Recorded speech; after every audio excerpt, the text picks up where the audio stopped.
All right, a very good, I guess it's afternoon, ladies and gentlemen. Once again from the radar scopes, welcome back to another stream here with Captain Naps. And why am I losing all my ATC here? Well, I was going to try and do another surprise live stream with you. I haven't done one for a little while, and basically I had a little bit of time today, so I thought let's get some ATC streaming going on here. So today we are going to be operating in Moncton Center, as you can see right here. So I'm just going to try and make sure I have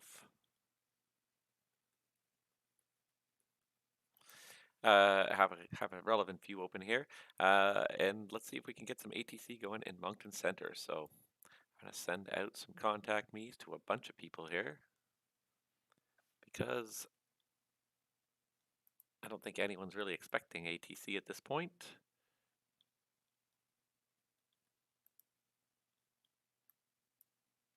But we got about 3 or 4 airplanes here. This German cargo airplane here is westbound. If he is the one I think he is, which means he's probably not almost worth calling at this point. He's going to leave our airspace again in about 5-10 minutes here. So the rest of these ones I'm going to see if I can get a hold of. And I'm going to see if I can get some better center views up here, because this one is kind of focused on this sort of lower center here. So I'm just going to see if I have a better center view here.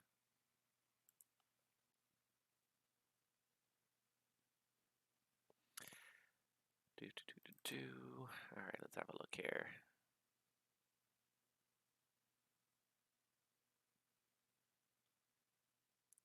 So I also have this one, center QN. No, that really doesn't do me much good. Just gonna try and QX. Unfortunately, none of these have anything drawn in them, so they really are kind of useless to me. I hate to say it. Moncton Center, good afternoon. Lufthansa 418, flight level 400, inbound Donald. Lufthansa 418, Moncton Center, good afternoon. Squawk code 3174. Squawk 3174 for Lufthansa 418. Now maybe it's me, it seems like that sounds really loud. I'm going to turn them down a little bit. All right, so we're expecting that guy. There we go, the target's merged. Lufthansa 418, thank you, identified, flight level 400, welcome.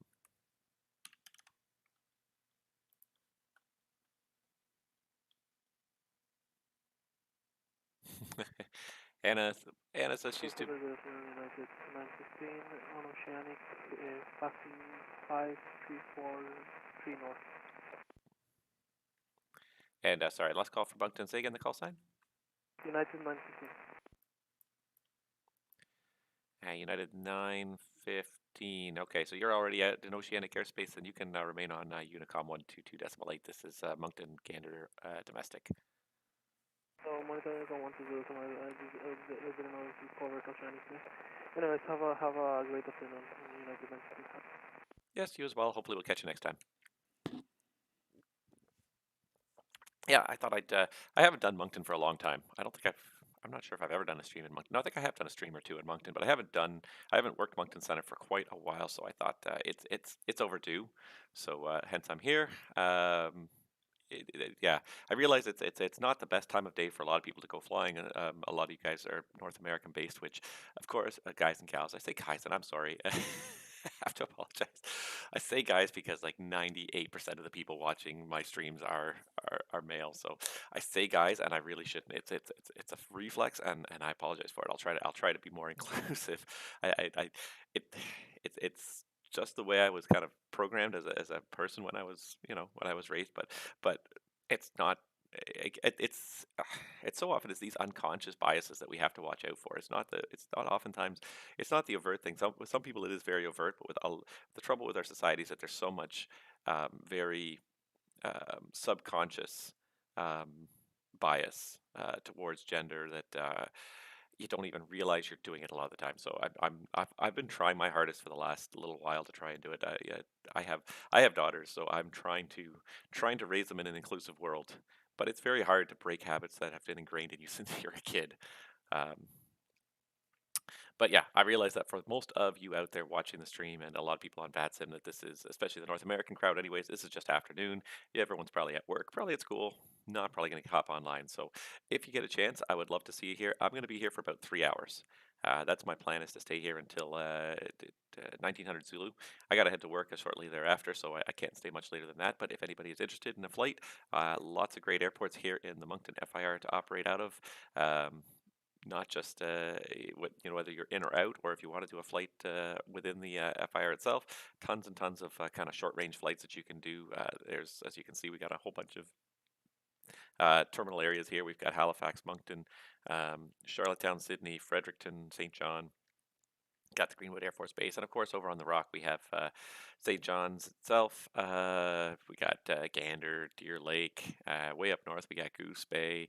So we got tons of great places for you to fly. So anybody that's interested in a place to fly, and that reminds me that I should probably set up an ATIS for satellite airports. So I'm gonna pick Halifax, I think, today, because it is probably the largest airport in the region and the busiest generally. So let's see, it's 300 at 10. So I guess we'll be doing a runway 3-2 operation. If I can just find it here on my list, I will be advertising for an RNAV to runway 32 on my ATIS. And if the weather's actually... Moncton Center, very good afternoon. American 87 Heavy, checking in for level 380. American 87 Heavy, Moncton Center, good afternoon. Squawk code 3152. Squawk 3152, American 87, and sorry for the delay. American 87, not a problem at all, just showed up, so don't expect everyone to be here all the time. Now this guy here, oh, this is probably the Delta 1 Concorde, isn't it?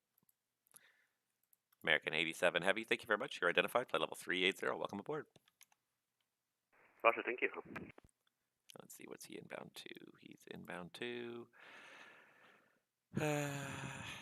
he's inbound to Rimouski, Wairai.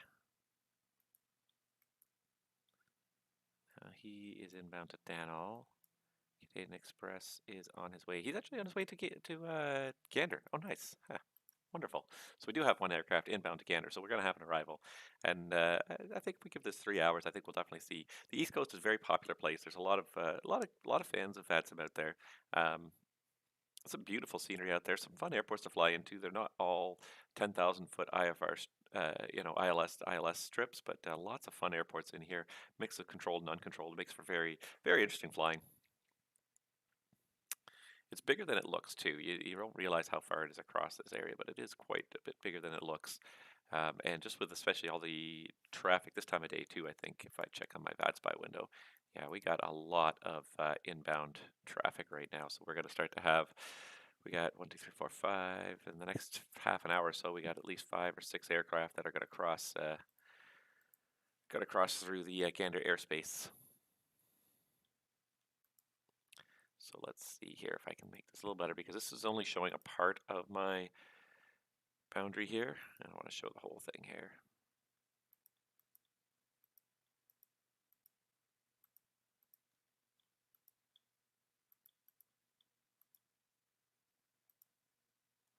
That's better. That's showing now the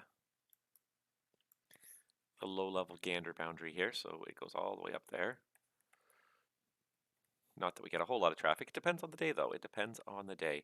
If we get a day where we've got a northern NAT routes, we get a lot of traffic through that northern Gander route. So this whole area is fair game for those North Atlantic routes. Let's see. So that is the bounds of the low-level airspace. You'll notice this interesting little hook here that comes all the way past Moncton and into Gander airspace here. And this hook is, this is all still the province of Quebec here.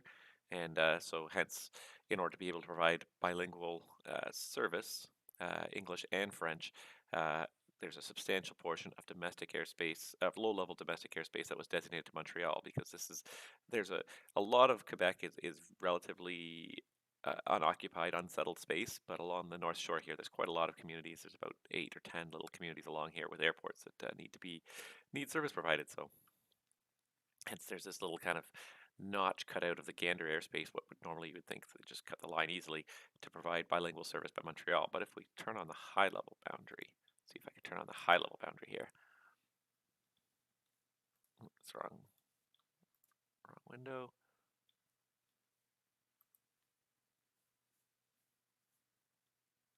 If I do this, there's probably way too many things turned on. Yeah, that turns on all the different sectors. I want to turn on all the different sectors.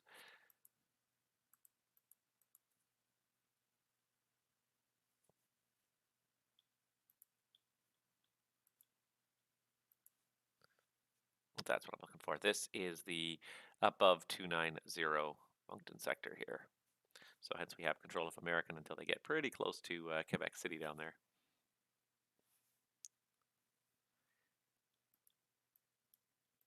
And then we've got to get this guy here. That's the Concorde, I believe. And then this guy, that's the German cargo, so he's fine. He's gone.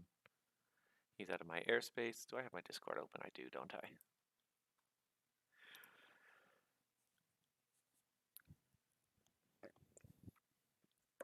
Still enjoy my morning cup of coffee, even though it is technically after lunch, but I had a very late night last night. So we got slept in quite a bit, so I only ended up getting up a little while ago because I've had a couple of very late nights in a row now. Part of the reason why I'm not getting online for these streams is because my schedule is just all over the map. So I do apologize for those of you that do enjoy these streams. My schedule is just, it's brutal this month. I'm doing I'm on call, which is just, it's very frustrating because you cannot make any plans ever. I mean, you do have days off, but they're so few and far between that you can't really, there's so many other things you have to catch up on that you can't make do with, you can't really kind of plan enough online time. All right, let's see if I can get the hold of this guy here. What's WOA world? One thing I just realized. Hey, there we go. I did not have the camera up there. And it looks just a little bit kind of washed out. Give me a second here. Let me see if I can adjust that a little bit.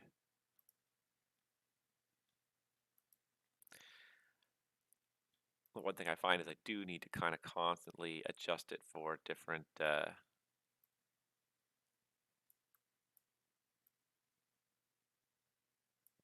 I guess it's about as good as it's going to get. Different, lighting situations. I'm not always in an ideal lighting situation. So I find myself constantly adjusting this camera here. Moncton Center, good afternoon. World 48 Heavy, flight level 320. World Flight 48 Heavy, Moncton Center, good morning, or good afternoon, I should say. Squawk 3103. 3103 in the box for World for World 48 Heavy. This Concorde guy's going to get halfway through my airspace before he ever calls me.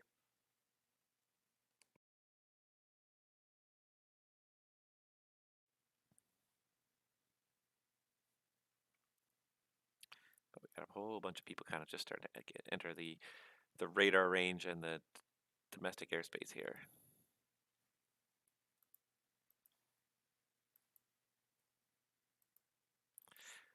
World Flight 48 Heavy, thank you. You're identified, flight level 320, welcome. Radar identified, World 48.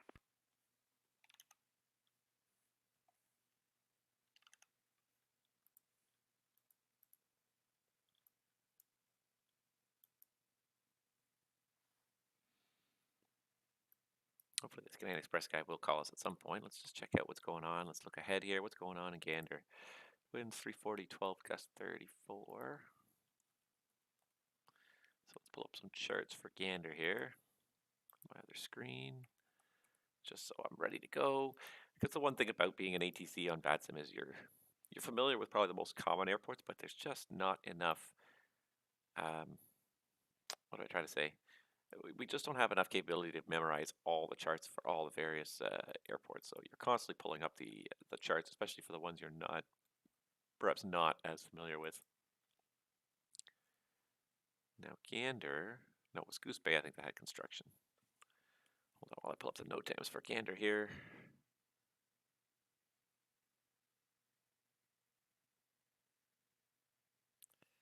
Gander, gander, gander, gander, gander. So let's just check out the NOTAMs. Ooh, gander is low IFR too. This guy's probably going to request no, not really any NOTAMs at least, which is good. But gander is 400 foot broken. So I don't know if the RNAV is going to get this guy in there. Let's see, what does the RNAV get you down to? LPV gets you down to 250 AGL, LNAV, VNAV 345 AGL. So the RNAV is definitely possible. You might want the crosswind to the ILS. We'll find. We'll figure it out when he gets there. So I got 2 more guys coming in here. Yeah, and then, so this right here is kind of the overlay of just the various radar antennas we have. So you can see these guys are just crossing in. So as people start to cross these lines here, this is when you're going to start to see the oceanic traffic actually pop up. So there's 2 different types of symbols here. There's these little there's these little kind of asterisks, and then there's these little actual stars. The asterisks are actual aircraft targets. The stars are predicted targets. So based on a flight plan that's been filed, this is where an aircraft should be.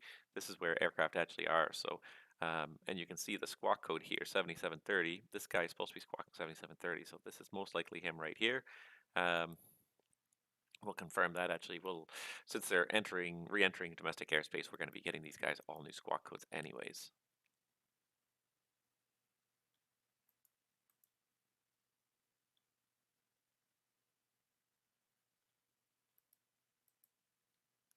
And let's see here, FedEx 95 Charlie Foxtrot, get him a new domestic squawk code. So all these guys are going to need domestic squawk codes because they don't have a squawk code when they're crossing the ocean because they're not on radar, so the squawks don't matter. So they all switch to 2000, and then they should all be squawking 2000 as they're coming across the ocean, and then they get assigned a new code when you make landfall again. That being said, and I don't think it's because most VATSIMers are lazy. I don't think that's the right answer. I think the real reason is because the lack of ATC in a lot of cases, I think causes, normally you'd get a hint from ATC, hey, you're switching to oceanic, call, switch to Squawk 2000 and call the oceanic frequency. But because we don't have them online today, most likely when these guys left domestic airspace, they didn't even think about changing their squawk code to the generic oceanic code. This Concorde's going to get all the way through my airspace without having talked to me, isn't he? Because it's only going to take him about 20-30 minutes to get through it. He shouldn't be doing Mach 1 over land, but anyways, it's technically illegal to exceed Mach 1 in Canadian domestic airspace, which is one of the reasons why when there was Concorde flights flying 20-30 years ago, all the routes from New York went just south here. They went just south of Canadian domestic airspace, so they went offshore as quickly as possible. And even though it was a tiny bit longer, because it allowed them to exceed Mach 1 without breaking the law, it was a much faster route than if they had come up through domestic airspace here and had to spend an hour to 2 hours at subsonic speeds, which are very inefficient for the Concorde, and they probably wouldn't even have enough fuel to make it across the ocean. So.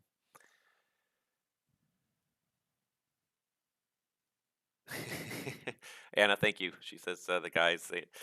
She feels like guys as a gender neutral term, and I tend to think of it that way. I try to think of.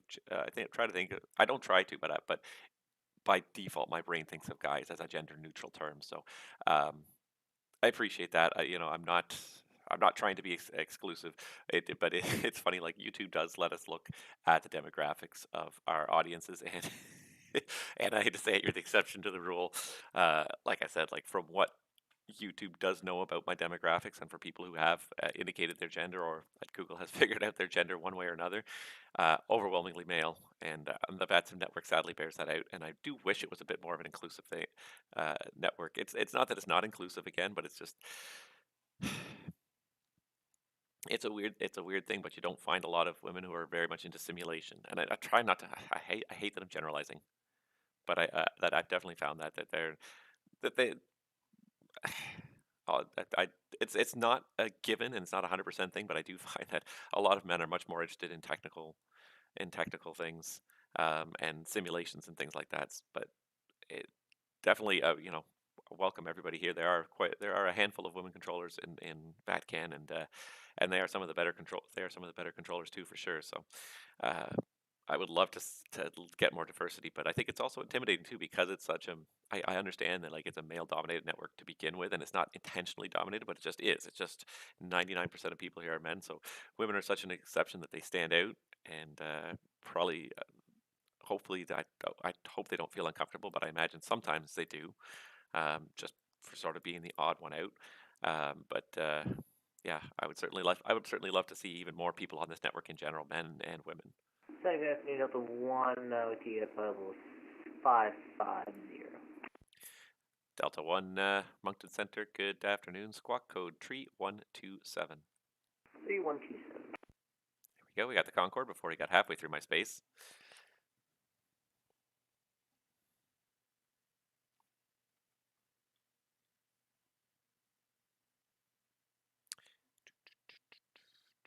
There he goes. Delta 1, thank you. You're identified flight level 550. And are you in the cruise climb right now? Affirmative. Delta 1, heavy roger. That is approved. Cruise climb flight level 600. Cruise climb, flight level 600, Delta 1. I do have to say I'm a little bit jealous. I really want to see this Concorde in my hangar. What is it? DC Designs, I think, or is working on it for Microsoft Flight Simulator, which is going to be the one that I'm going to be interested in now. I think that's going to be, I think it's going to be a really interesting bird, and I think it'll be fun streaming again because much like the DC3 or the DC6, sorry, it's going to be something very different than stuff I've done before. Like you guys, I've done a lot of airliner flying. Um, I don't think it's necessarily monotonous per se, but it is a little bit. It is definitely a little bit repetitive. So flying different aircraft, I think, is a little bit more entertaining, a little bit more fun. So that's why I've enjoyed flying the DC6. I haven't now. I'm getting a little bit of Jones in now. Talking about it's making me Jones to do some flying here because I have not flown the sim now it's been about a month since I basically took apart my sim for my basement renovation, and it's still probably going to be another month. Things are moving, but they're not moving well with my renovation. Yeah, I've got a few things done this week, but again, as I was saying earlier, like I'm on reserve this month, which makes it very difficult to plan anything and get involved in any big projects because you're always sitting there on. You're always sitting there at home, even if you're not at work. You're always sitting there waiting for the phone to ring. And you do have specific days off, but there's a very small number of them. Normally, you can kind of plan things around your work schedule. I know I have to go to work at X time at 1 o'clock in the afternoon, 2 o'clock in the afternoon, 6 p.m. or whatever. I can plan to do some work before that. But when you're just living off the phone, you just can't start any big projects. Anything that's going to require you to be present for any given amount of time because that phone will ring the second you start that big project, and then you've got to just stop it. So no doing anything that's unstoppable. Things like pouring concrete and things like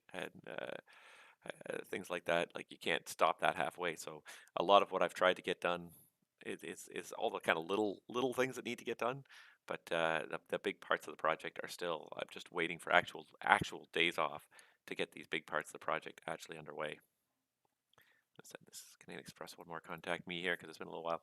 So it's going to probably be at least another month before, unfortunately, I get the sim going again, which really just it disappoints me. It really does. I would like to get it going sooner. I would, but it needs to reach a certain level of completion before I can ever get my desk reassembled and my sim reassembled on top of it. There's the place where my computer at home is sitting right now. There's just not enough space. It's a small little desk. It's very overcrowded. There's just not enough space, and that's one of the reasons why I did all of this. Even my old desk that I used to have was very small. It came from when I lived in a condo. Oh, now Canadian Express disappeared. Really? My old desk came from when I lived in a condo, so we bought a very small desk to kind of fit the space, and then we moved into a house. But I never replaced the desk in years and years and years. So finally, kind of, I triggered. I was so tired of having so little space for my simming that like everything was kind of crunched together, and wasn't even really room under the desk for my legs to even fit under there. So I finally decided let's upgrade. Let's get a new desk. And then it turned into, well, if you're doing that, we might as well do all these things and make the office actually a decent place to hang out. So it just snowballed from there. But we're getting there. We're getting there. I've gotten a little bit of progress done the last week. I feel like this weekend. Today is my last day of work, so for a couple days I'm going to be off. I'm definitely going to get quite a bit of stuff done this weekend. Baggy wants to know if I'm on reserve at home. Reserve is always at home. Airport standby does exist, but it's very rare. Um, it's very rare because the trouble with the airport standby, especially from a company perspective, is that the second I show up at the airport, the clock is ticking on my day. So there's a limited amount of time you can be at work as a pilot. If you show up at the airport, that clock starts ticking when you show up at the airport. If you're at home, they have a much more flexible time frame. You're not at work. Moncton World Ford Heavy request step climb up flight level 340. World Flight 48 Heavy, Moncton, that's approved. Climb flight level 340. Oh, okay, climb and maintain flight level 340 World Flight. Yeah, so reserve is normally at home. Standby is usually at the airport. Most companies define something like that. But yeah, like I said, like standby, if you're on airport standby, the clock on your duty day starts ticking when you show up at the airport. Whereas if you're on reserve, the clock doesn't start ticking until you go to the airport. So they can use you for a much wider realm of the day. To use the example this week, it was ridiculous. I was on reserve from 8 a.m. till 10 p.m. And I got the call. Let's see. I got the call at about 10:30, I guess. 10:30 in the morning to go to the airport. It was supposed to just be one turn, long turn, but it's supposed to be just one turn, 3 hours there, 3 hours back. And then because of maintenance issues, we got delayed by 4.5 hours. So we ended up running almost out of duty day. We didn't even leave. We were supposed to leave at 1:50. We didn't leave till 6:30. And we actually ran out of duty day before we got all the way back. We exceeded our duty day by 7 minutes because it took so long to get there and back. And we landed at 1:30, 1:40 in the morning. We got back to the gate. So, if I'd been required to be at the airport and my duty day started, at 8 a.m., I would never been able to finish that flight. So the airlines want you to sit at home waiting for the phone to ring because they don't count you as being on duty. They do a little bit. There is some limitation to it. You can only be on reserve for such a period of time, and if you get called in, your assignment can only go so many hours past the start of the reserve day, but it's a little bit longer than the duty day because they're assuming that you're not. Um, they're assuming that it's not you're not working hard being at work when you're on reserve at home waiting to get called. So for the morning, I did work hard because I had a whole bunch of errands to run, but I was not working according to the airline, so they were able to keep me at work until almost 2 in the morning. But there is a limitation even from the start of the reserve period. It depends on the time of day, but in the case of that day, it was 18 hours. So I'm allowed to work up to the maximum pilot duty day, but that pilot duty day also is also limited to the rules are so complicated now. It's also limited by the reserve period, which is 18 hours, so from 8 a.m. until basically 2 a.m. So I have to be back at the airport. So basically, in this case, my 13-hour duty day and my 18-hour reserve day both basically lined up where they both ended almost at the same exact time. And it's no longer 14 hours at least. It's no longer 14 hours. It's only 13. It's the rules are complicated now. So the rule is now that the maximum duty day that a pilot can ever do is 13 hours. But if you start at less than the ideal time of day, or if you start less than the ideal time of day, or you're doing a lot of legs, then the amount of maximum duty time goes down. So it's become quite confusing.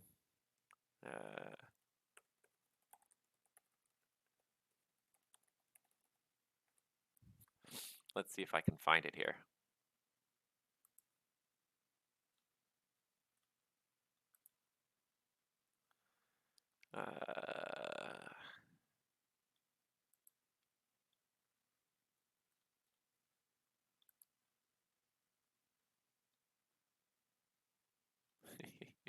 It's hard to find anywhere where it's published in a very easy to read manner, but most people kind of convert it to a table.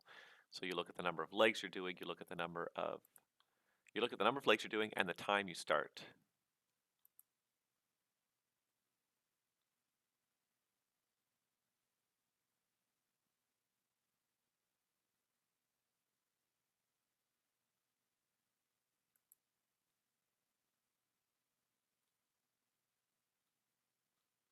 Just trying to see anywhere that it has the table, but it depends. If you start like later in the day or really early in the morning, then it's less than 13 hours. If you have more than 4 legs, then it starts to go down by an hour. So it does start to decrease if you're doing a heavy workload or if you're starting at odd times. Yeah, no, the duty time limitations, actually, they technically changed. It was December of 2019, I believe, was finally when they were implemented. So just before COVID struck. And then we all got completely messed up by COVID. Just going to start paying these guys to call me here. Yeah, I'm still grappling with it. There's still rules that I'm coming across. And yeah, though this, like yesterday, I actually had to get removed from the last flight because I would have exceeded the duty day again yesterday because the flight I was assigned actually was scheduled to go past 2 a.m. So they actually ended up removing me from that flight and putting me putting me in the back. So I was allowed to sit in the back and fly on the airplane as a passenger, but I wasn't allowed to operate the flight. Yeah, the duty regulations. Moncton Control, good afternoon. Golf India Golf Tango Sierra, level 380. Golf India Golf Tango Sierra, Moncton Center, good afternoon. Squawk code 3177. 3177 for the squawk, Golf Tango Sierra.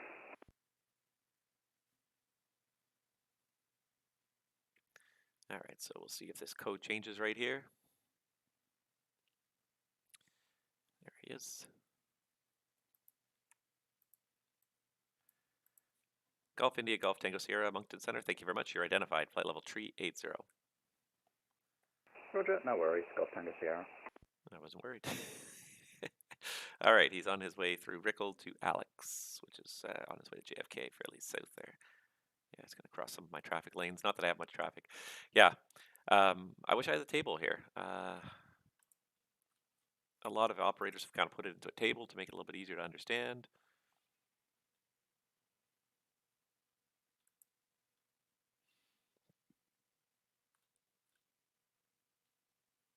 I'm surprised I can't find it here. Someone hasn't posted it to the internet in a very...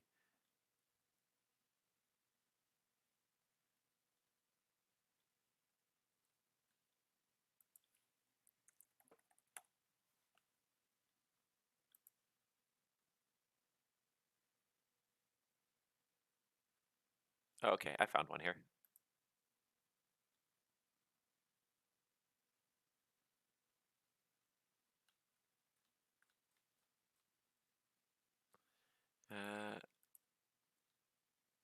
Yeah. So if I can just bring this up here.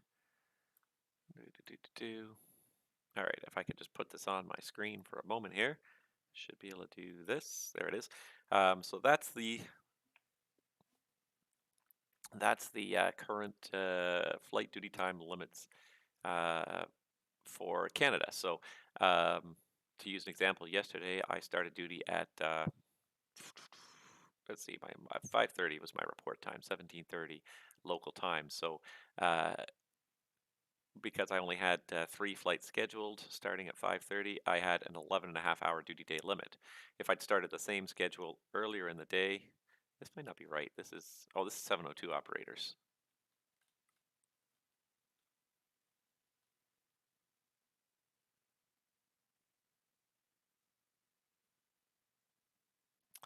It's not the right table, but it's basically a similar, everything's pretty similar. If I had to do more sectors, then the number of duty times the allowable duty time would go down. So the more takeoffs, landings you do, the more tired you are, the less time you can actually spend flying.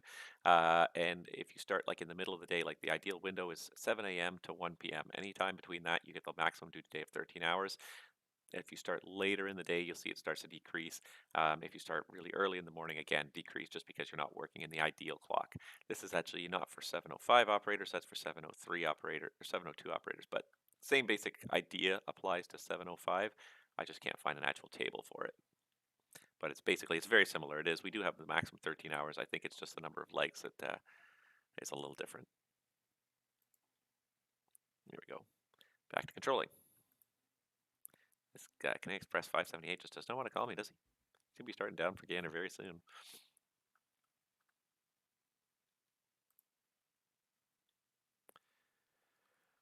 Okay. Don't call me. See if I care. All right, well, let's find somebody else to talk to.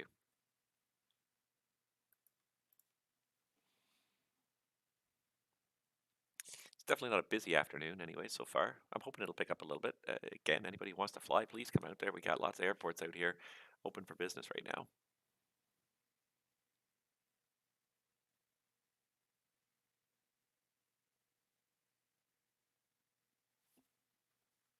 Just gonna have a quick peek at VATSIM and see what I've got here. Not much happening in Halifax yet. Actually, I got 2 inbounds to Gander. Huh, who knew? Canadian Express 578, but I've also got an oceanic crossing that's coming into Gander. Probably going to be there in about an hour and a half or so, so we'll probably catch them as well. Oh yeah, here they are right here. RCH 336 C17 going to Gander. They're going to be there. They're going to be there about an hour. So yeah, we'll capture them as well. Yeah, hopefully if we stick around. We are sort of building into the afternoon in Moncton, so maybe some people get home from school soon, start looking at on the East Coast here and say, hey, look, we got some control, let's go fly. But Moncton's often is a flyover zone as well, like a lot of overflights, oceanic overflights. You get a lot of overflights in Moncton Center, so you get very used to that. And the thing about that is you can handle a lot more volume of traffic when you're dealing with oceanic overflights. When you're dealing with overflights in general, you can handle a lot more volume of traffic. So I've got 1, 2, 3, 4, 5 people on my frequency right now, plus 2 guys who should be calling, 2 guys that should be calling me, and it's not even the least bit busy. And I was commenting on this to a student the other day that your capacity for workload on center can be a lot higher than a lot of other positions. Arrival departures often is a very busy position with kind of a lot of instructions happening in rapid succession. With en route, oftentimes, unless there's conflicts, you're not talking to these people very much in the en route segment. They might get a step climb here halfway through, and then you just simply turf them to the next frequency when they get to the end of your airspace. So you can have 20 or 30 airplanes easily in your airspace when you're doing center. It's not generally overwhelming, especially if they're not all flying the same route. When you get an event where everyone's flying the same route, so I did cross the pond last weekend, and I was doing some of the en route sectors. You get a lot of airplanes just traveling in one solid line. That's a different story. Because then you've got to really kind of manage that line. But when you have almost people crossing random routes, different altitudes, there's often very little that needs to happen en route. I only have 2 people at the same altitude here. I got American 87 and Indy Golf Tango Sierra at 380. 2 guys at the same altitude, and that's it for altitude conflict. So everybody in this space right now is altitude separated already without me doing anything. Just zoomed out to see if there's anything happening up north at all that was missing, but nothing seemed to be happening up there. No Boston Center online. It's a little bit early in the day still, I think, so no Boston.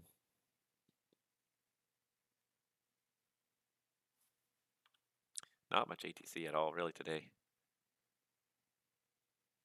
81 controllers. Most of them are probably in Europe there. Just looking right now, looking around, and there's a ground controller down in Philly, a tower controller in what appears to be Jacksonville. That's pretty much it for North America. And then there's San Juan. There's a couple controllers in San Juan.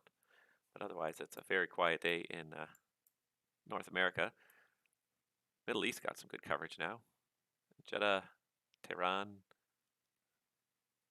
There's a good solid block of airspace. Muscat, UAE, Bahrain, and Kuwait all online at the same time. So there's a huge chunk of airspace there. That's all online, and quite a bit of European activity, but not much happening in North America yet. Still early in the day in North America, unfortunately. You know what's interesting too, and I noticed this, I found this out a little while ago, because it's funny, like you assume that in 2021 that all airspace has been designated and is controlled, and there's actually a region of airspace in the Pacific, I discovered this, that is not controlled by any agency, that no agency has been given jurisdiction over. And like you think about the North Atlantic, you've got from top to bottom, but you've got Reykjavik, you've got Gander, Shanwick, you've got New York, and was it Santa Maria, I think. Yeah, Santa Maria, and then you keep going down, and there's all of the Atlantic airspace has some sort of control service provided, but there is actually a huge chunk of the Pacific off the western coast of South America that actually has no not only just no ATC service provided, but is not actually regulated or governed by any country. So there's no country responsible for controlling the airspace, for providing NOTAMs, weather, or any kind of service in this airspace. There's a huge chunk. I thought it was really kind of novel because you assume that the whole world's been subdivided at this point and all airspace, but there is.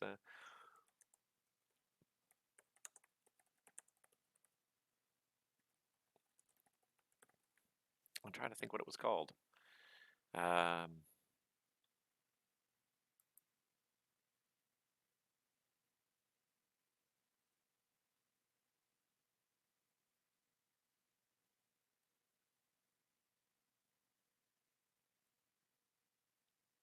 I'm trying to just find it here.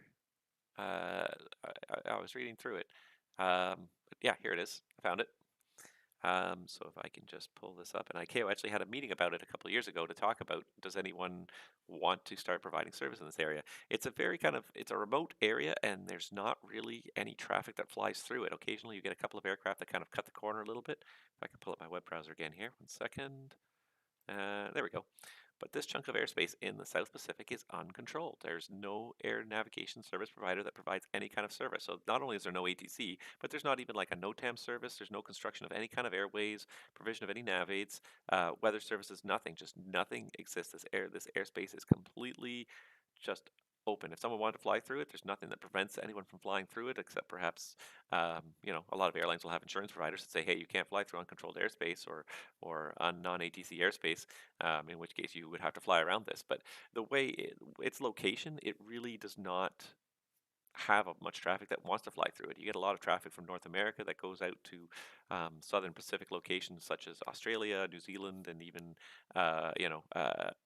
Tahiti and places like that, and they all kind of go fly just past the western corner of it, but it doesn't. Nobody really flies through it. There's no real routes that take anybody through it, so nobody over the years has ever stepped up and said that, hey, this is our space, we control it. Not anyone no one in South America or Colombia, Peru, Ecuador, nobody has said, hey, we want control of that airspace or we want to assert jurisdiction over this airspace. It's completely non-jurisdiction airspace, and it's odd because it's the only place I believe in the world where there is no national. Even most of the other oceanic airspaces, it's not that the national countries are necessarily asserting the control over the airspace, but someone is responsible for providing service in that airspace. And this is just a blank space. Nobody provides any service whatsoever in this space. I had no idea. I thought every part of the world had been, subdivided and given to somebody as jurisdiction. But there's this huge chunk of South American airspace where there's just no service. Lufthansa 418 Moncton Center. You've just left my airspace to the west. Boston Center's not online. Change to en route frequencies. Surveillance service terminated. Have a good day. Unicorn 128 for Lufthansa 418, and thanks for the service. Have a good day. You too. Bye-bye. Bye-bye. Now we've got this one guy that just came in here. I think that's the FedEx flight. And Delta 1 Heavy Moncton, you've left my airspace to the east. Gander Oceanics not online. Change to en route frequency. Surveillance service terminates. Have a good day. First change Delta 1, have a good one. Moncton Center, very good afternoon. Sorry for the delay. FedEx 99, Charlie Foxtrot Heavy, flight level 320 inbound, recall. FedEx 999 Charlie Fox Heavy, Moncton Center, good day. Thanks for calling. Your squawk code today 3150. Thank you, 3150 for the box, FedEx 99 Charlie Fox.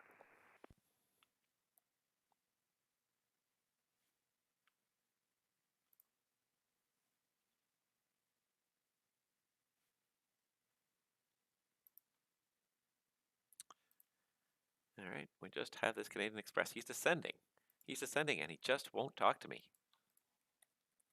He's got to be there if he's descending. I guess he could be descending, and he could be in LNAV VNAV mode, but I've sent him a dozen messages at this point.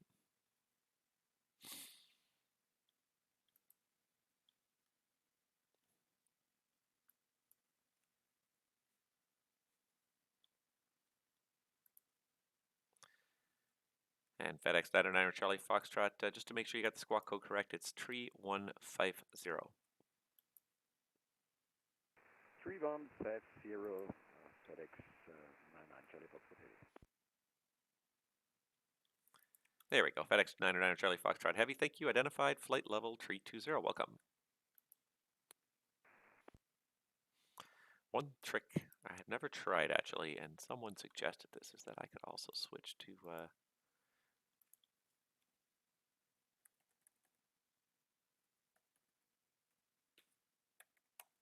no, we can't do it now. One trick we used to try and do sometimes was we used to try and switch to Unicom. I can do it on text anyways, I believe.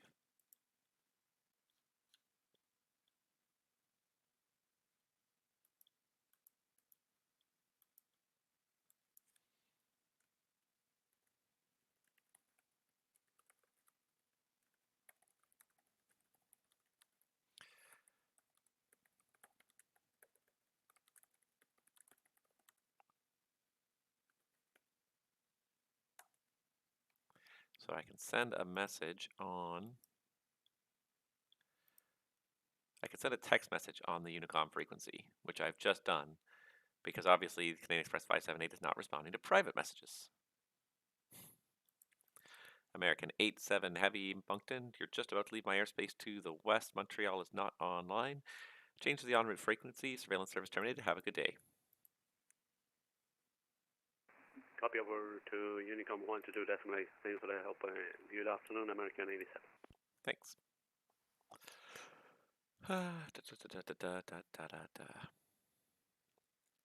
You know, okay, I got one arrival in my airspace. One guy actually might get to like vector onto final, or at least give an approach clearance to, and he won't call me. Driving me nuts. Oh well, what are you gonna do?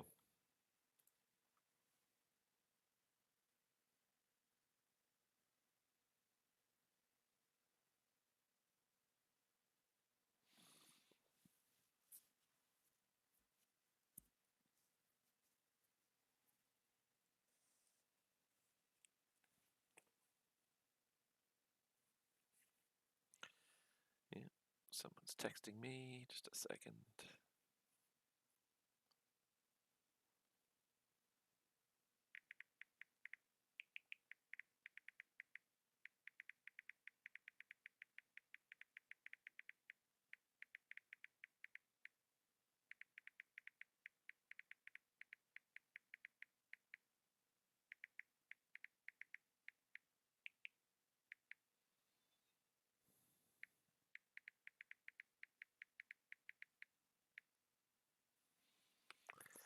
Ay.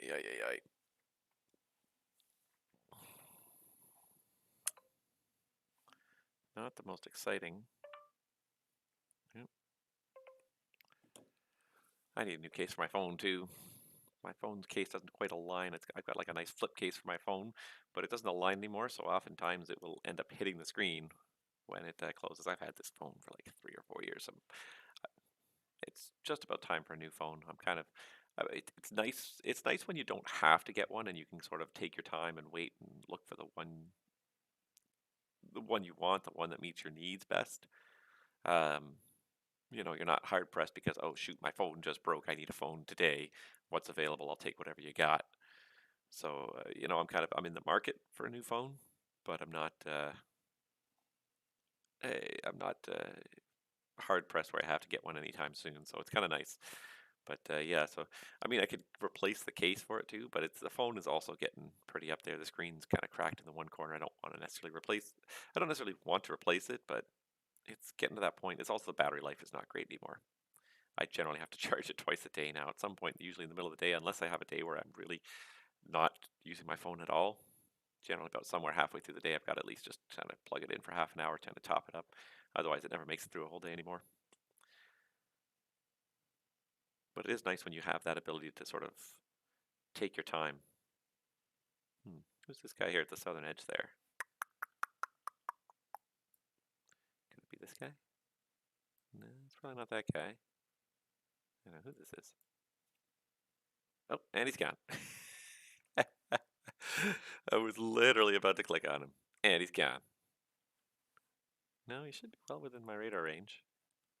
All right, I'm going to continue to spam this Canadian Express with contact me's. He's down to 17,000 feet, and he still has not called me. So frustrating because I only have so few airplanes. I thought I was going to at least, I figured by top of descent he would notice we're here and do something, but nope, nothing. Come on, buddy, what's going on? Well, maybe this other guy coming from the other direction, this RCH guy will.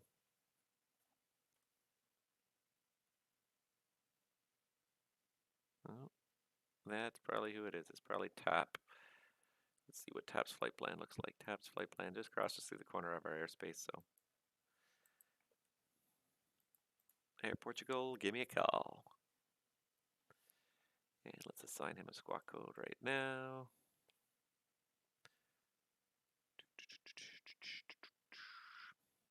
Sorry, it's not the most exciting stream in the world. I do enjoy doing this, though. Kind of nice just to have a soapbox sometimes. I promise we will definitely do more interesting streams. If you haven't before and you're bored with this stream, go watch my Cross the Pond stream from the weekend. Holy crowley, was that a fantastic event. It was so well. It was such Center Portugal 217 Alpha with you 11340. That is 2 can. Portugal 217 Alpha, Moncton Center, good afternoon. Squawk code 3113. 3113 Portugal 217 Alpha. Yeah, I gotta say it was a fantastic event. Cross the Pond was fantastic. Air Portugal 217 Alpha, flight level 340, identified, thank you. 217 Alpha. Once again, the traffic levels were fantastic. I think it was just about the ideal level of traffic. Could have, and I say this almost every time about Cross the Pond, it could have been probably just a little bit more, but you always got to be careful with that little bit more because it doesn't take very long to push people from hey, I can deal with it, you know, just. Moncton Center, it's Connect Express 578. Sorry for the delay checking in here. I don't know where you were online. Canadian Express 578, Moncton Center. Hello, finally. Squawk code 06, or correction, squawk ident. Confirm the passing altitude and say your planned approach into Gander. I can give you the weather if you need it.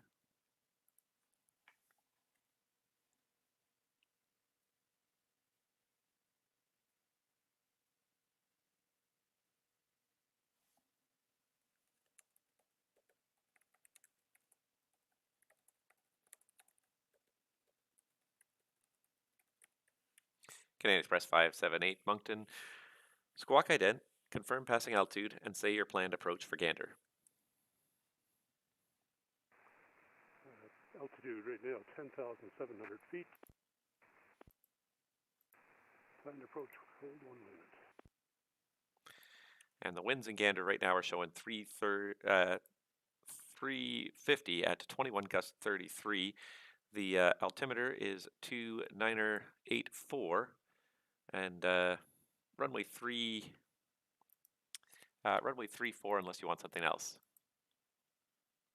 Sorry, 31 unless you want something else.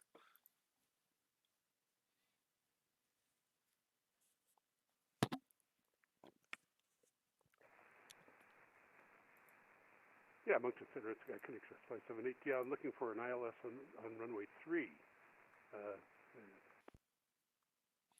Okay, not a problem. Canadian Express 578. You plan the ILS runway 03, and are you able to proceed direct TMAL, Tango India Mike Alpha Lima?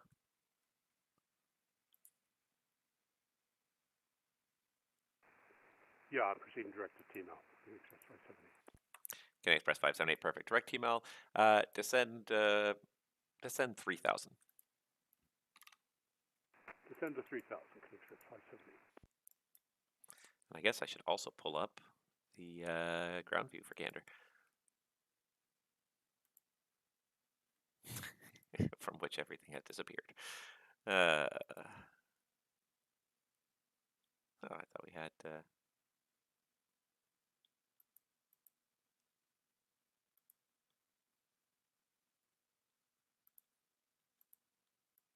we go.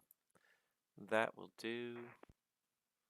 Halifax, Portugal 217 Alpha, 17 minutes from Cani, squad level 360.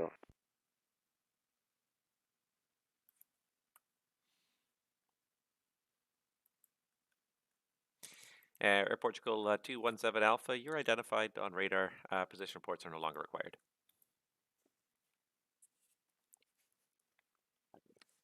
Yes, 217 Alpha, if possible, squad level 360.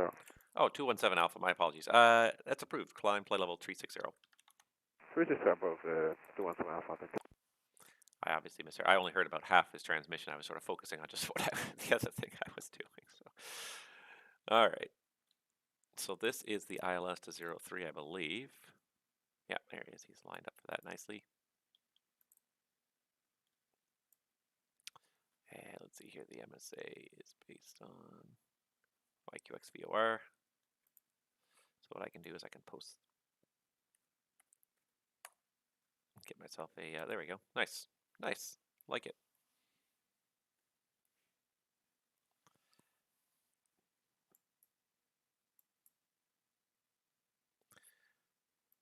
And then who's this? This is Virgin. Bet that's Virgin anyways. It seems about seems roughly correct. So once I get him to within 25 miles, I'll clear him for the approach. One thing I will say about flying a Gander airspace in reality, especially when I do it, it's almost always late at night. Boy, they are pretty relaxed over there. Yeah, you're cleared. You're cleared for an approach. You're the only one like within 100 miles, so you can do whatever you want. Very much the opposite attitude of some of the other airports I'm at, where it's like everything is so tightly scripted, and you have to do this, and then you go to Gander. It's like, yep, you're the only one going to Deer Lake tonight, so yeah, you're clear for an approach. Report down and clear. You don't even have to report down and clear because the FSS will do that. You just have to. They just switch you over like through 12,000 feet over to the flight service station, and that's the end of your day.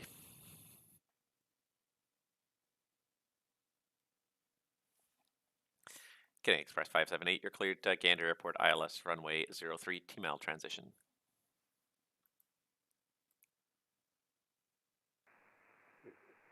Cleared to land runway 03 ILS, transition. Express 578. Okay, Express 578, you're cleared for the approach. You're not cleared to land yet. Landing clearance probably about 5 miles final. Okay, cleared for the approach. Sorry, Express 578. No problem. I always look upon it as an education. This whole network is an educational experience. You try to help people along. Sometimes people need a little bit of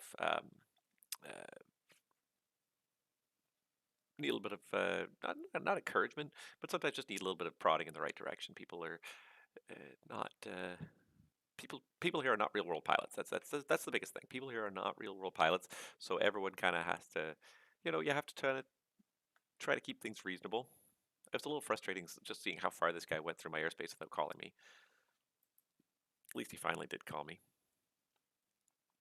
But yeah, at the end of the day, like I always try to keep in mind that most people on this network are not real world pilots. So, I try to help people along, and if they do something that's perhaps not quite totally correct, I try to help them, push them in the right direction, and maybe make a little bit better of a pilot out of them in the long run.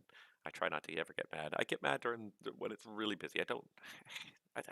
Not necessarily mad, but frustrated. I get frustrated when it's really busy and I don't have the time to help somebody sort of coach them through something that's not going right. But I do my best whenever I can to help sort of, if people are making mistakes and errors, I'm not, we're all human. The only way we can often learn is by making the mistake and having someone help us out and correct us, and not necessarily in a bad way, but just, hey, this is not quite correct. This is what we're supposed to do. And there you go. Now, for next time, and the next time you do it right, and then everyone's happy. So try to always sort of operate under that sort of premise. All right. I think I'm just going to take off my headset for a second because it's a little chilly here, so I'm just going to grab my sweater. Just give me 1 second here.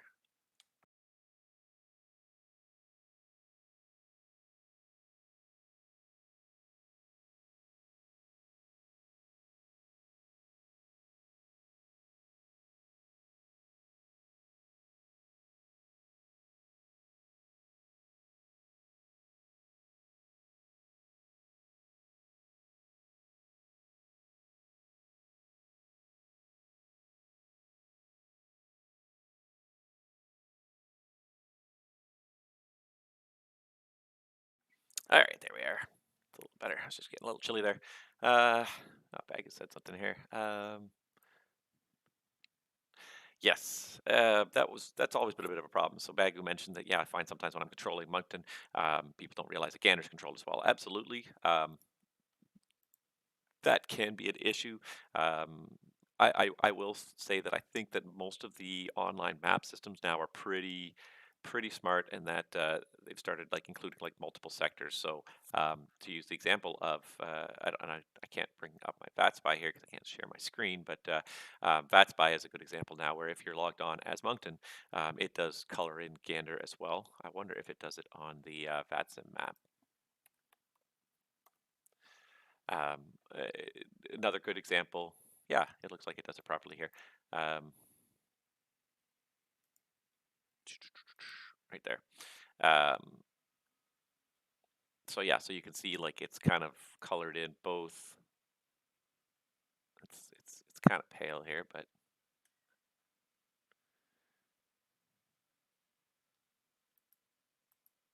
yeah, you can see it has colored in both Moncton and Gander. So I will say this, that I think this is something that's sort of has been pushed a little bit by VATSIM in the last couple years, is that they have definitely pushed a lot more to get sectors that are covered by multiple, where one unit covers multiple sectors, to make sure that those are all illustrating correctly. Another perfect example is the Gander Shanwick Oceanic. There's now a new overarching position called just NAT FSS, which if it's online, it covers both Shanwick and Gander, and so the maps indicate that appropriately. So yes, that has been a problem in the past. I don't think that's as much of a problem unless people are using outdated clients, which of course is always possible. Canadian Express 578. The altimeter now 2987. The wind's 350, 17 gusts to 25. Cleared land, runway 03. Cleared the land, runway 03. But yes, that has always been a problem in the past, and I think it is still a problem. The other problem, of course, is that the boundaries on a lot of things like the map here are approximations. You take some of these kind of more complicated areas, and you can see like this is a circle here, but it's not bad actually. It is drawn as a bit of a circle, but a lot of these more complicated boundaries, they're not totally precise, and some of the other clients are even less precise. So that also I think is a bit of a problem. Is just people are looking at the boundaries and taking whatever's on these VATSIM maps, whether it be VATAware, VATSPy, VATtastic, all those ones, and taking them as gospel. And it's like, they're not gospel. They're a fantastic guideline. If you're anywhere close to the border, talk to the controllers, because there will be agreements in place that maybe override what these maps are showing. Perfectly typical example is the Ottawa airport between Montreal and Toronto, where it technically falls under Montreal's jurisdiction, but an LOA was written up that says that if Toronto's online and Montreal is not, Toronto can take full control and provide service at Ottawa because it's right on the border. And a lot of people do that flight, do Toronto to Ottawa, and they're hoping to get some kind of service en route. So I find that yeah, there's a lot of cases where there's special little LOAs and special little scenarios that where perhaps the maps are a good kind of guideline to who's online and who's where, but at the end of the day, you've got to really go to the actual controllers and ask them directly. You know, do you control this airspace? Do I need to call you before departure? If in doubt, if you're anywhere close to a border, call them. Because yeah, lots of people are unaware of sometimes of some of the boundaries that have been set up.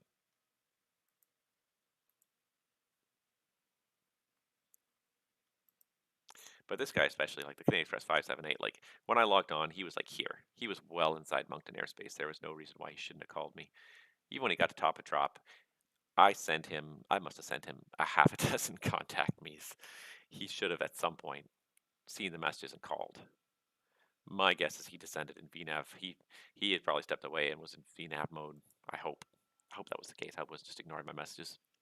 But why would you fly? The other thing I always wonder about too is like, why would you fly on the VATSIM network if you don't want to talk to ATC? Moncton Centre, very good afternoon, version 26 Quebec, flight level 370. Version 26 Quebec, Moncton Centre, good afternoon. Squawk code 3163. 3163, version 26 Quebec. Why would you fly in VATSIM if you don't want to talk to ATC? Yes, a lot of times they're not there, and I totally get it when they're not there. Virgin 26 Quebec, Moncton Center. Thanks. Identified flight level 370. Welcome. Cheers. I get it.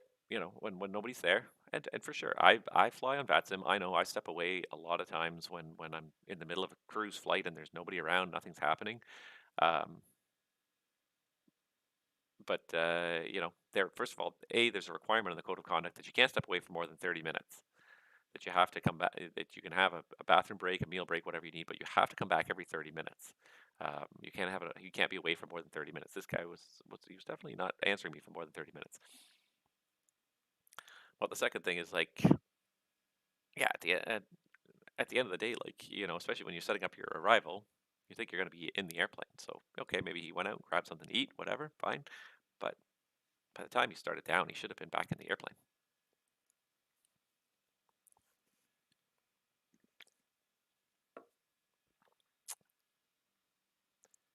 Let's see here. Where's my Navigraph charts?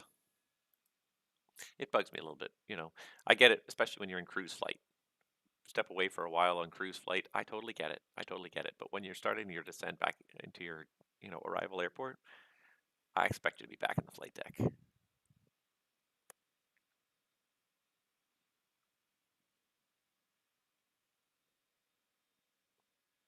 Whoa, where's he going? It's a gusty crosswind.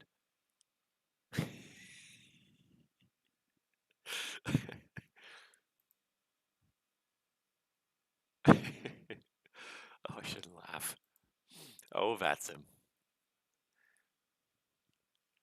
Canadian Express 578, welcome to Gander.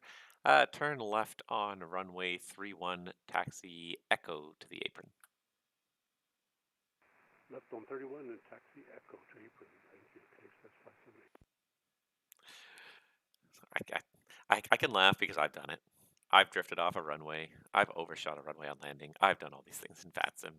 So I'll laugh because it's VATSIM. It's for fun. You've just got to laugh at it sometimes.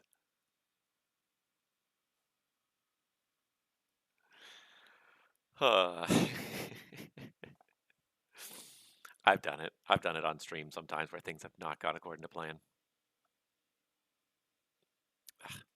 Streaming sometimes can be a real challenge. Trying to, you know, you're hoping for things to work out well, and then you get who knows what technical difficulties. You get bad internet connections. You know, I was really frustrated when I was doing my 2 weeks ago. We did a memorial fly-in for our former FIR chief who passed away, and I was doing it from a different room in my house than usual, so I could have a little bit of privacy. And I couldn't get the connection to stay. I was having such trouble getting my stream to stay up and running because it was such a poor connection. And I ended up switching to the other wireless frequency. It worked a little better, but it's just, you know, it's live streaming. It's like live television. So you never know what can happen. You got to kind of be ready to roll with whatever happens when things don't go right. And I've had that before, where I've had streams where the sim has just crashed midstream, and it's like, what can you do? You know, I mean, it's frustrating.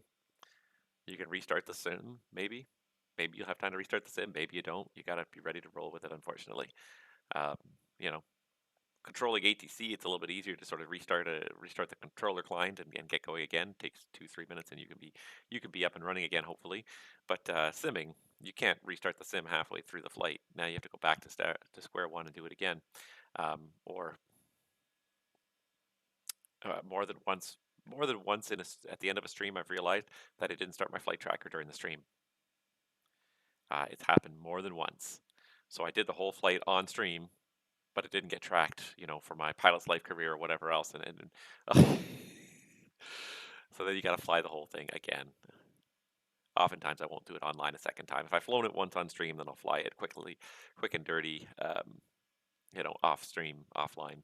But yeah, but you know, you gotta just roll with it. You know, you get difficulties with weather apps not loading properly, the weather data not loading properly, or just the sim not working.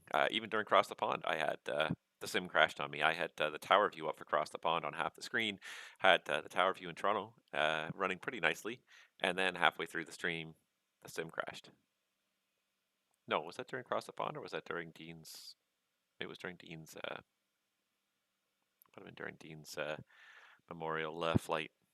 But you just got to sort of pick up the pieces and carry on. I have to say that Cross the Pond was really good this year, though.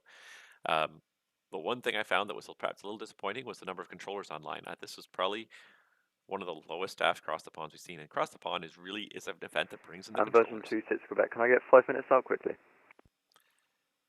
And, sorry, that was Virgin 26 Quebec with the request? Yep.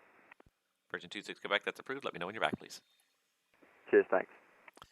If I do 5 minutes, there it is. Yeah, I was a little bit surprised and shocked because Cross the Pond, it never fails to bring in the pilots, and in general, it never fails to bring in the controllers as well. We usually never have a problem racking up enough controllers to handle Cross the Pond. And I have to say, like, and I think, and I got the feeling from talking to some other people that this was a general consensus, but Toronto specifically was probably the smallest staff of controllers we've ever run Cross the Pond with, and they did a fantastic job. The controllers that were there, it was enough to sort of get the job done, but there was a couple of key positions that were kind of missing, and I think probably the biggest key position that was missing was apron control. Just because the sheer number of aircraft moving back from the terminals and everything, you really kind of need an apron controller for this event, especially because it's a departure event. So, taxing onto the gate's fairly easy, but departures, you got to have a pushback, you got to start the engines, drop the tug. It takes a little bit longer, it takes a few extra steps, so you really kind of needed an apron coordinator to do that, and we didn't have one this year. And it worked, we got through it, and it was fine, but it was a little disappointing to find out that we couldn't even pull off enough controllers for that. I think we had enough en route controllers to sort of keep the workload going. It was definitely a steady workload for everyone in the radar positions, but it was manageable. But I also got that feeling from talking to a few other people that was a general consensus for this year, was that there was sort of enough staff, but just barely. There was definitely not a bunch of extra controllers waiting in the wings to take over when somebody failed, which is a bit sad. I certainly hope that's not going to be a continuing problem going forward, because they have to scale back the size across the pond. And across the pond has been getting scaled up a little bit more and more. This one, I think, was a little bit scaled back. I think they had 6 arrivals, 6 departure fields. I think the previous one we had like 8 at each end, and it got a little bit too much, too many potential routes and too many crossings along the way. But they've been trying to certainly scale up the number of pilots that could be supported by the event. They've been trying to find the Cross the Pond team is not just doing the same thing every single year. Where it seems like it from the outside, but behind the scenes, they're trying to figure out more ways to put more bandwidth into the event. There's always more pilots that want to fly than can be handled, so they're always trying to figure out ways to make it so that the systems don't break down. That's why they really have the slot booking system, and they've turned on this lottery system now, where everyone tries to get in, and I think that lottery system is fantastic because it spreads the wealth around, for people who have a 9 to 5 job or have school and can't necessarily be there when slots open. It kind of makes it a little bit more fair, a little bit more likely that you may not get a slot this year, perhaps, but then you'll have a good chance of getting one next year. And the people who did get a slot this year might have a lower chance of getting one next year. So it sort of spreads it around. I think it's probably one of the fairest ways to run it, because the way the slot system used to be was just you had to be there at the moment it opened, or you wouldn't get a slot within the first like 5 minutes. And that's not really fair to a lot of people.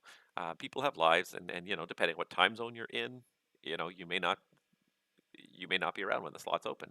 You may be at work. You may have a job where you can't be at a computer during work. So, or you may be at school. So I think this is definitely the way they've switched to now. It's definitely a lot more fair. So I like that. But yeah, they've been trying to increase the bandwidth slowly, trying to find different combinations of airports, perhaps different routing systems, expanding the time frame of the event so it's a little bit wider window, so that there's ability to slip more pilots in there without congesting the skies too much.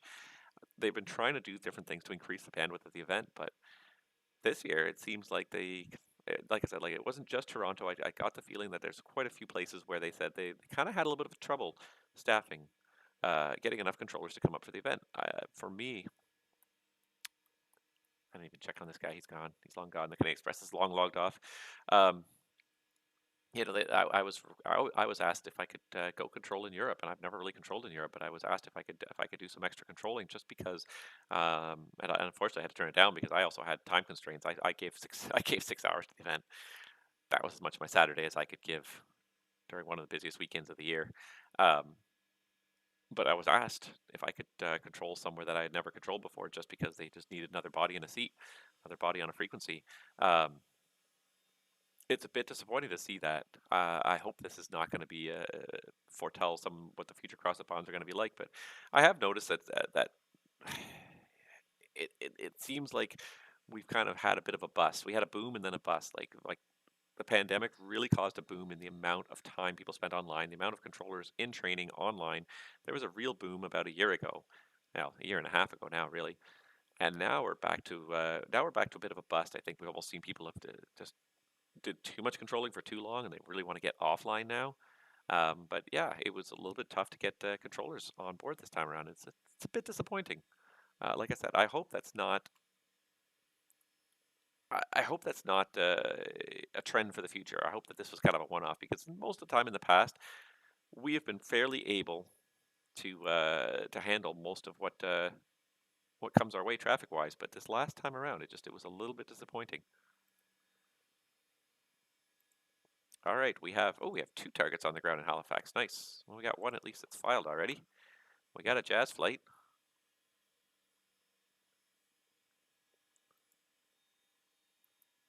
So let's see here. Winds are still favoring. Winds are kind of swinging around a little bit. Still favoring 3-1, I guess. 3-2, sorry. 3-2. Halifax 4 departure out of 3-2-240. Flying the Dash 8. Wonder if he's flying that Fly JSIM Dash 8 that just released on like Cross the Pond Day of all days. What a day to release an airplane on Cross the Pond Day when everyone's obsessed with something else.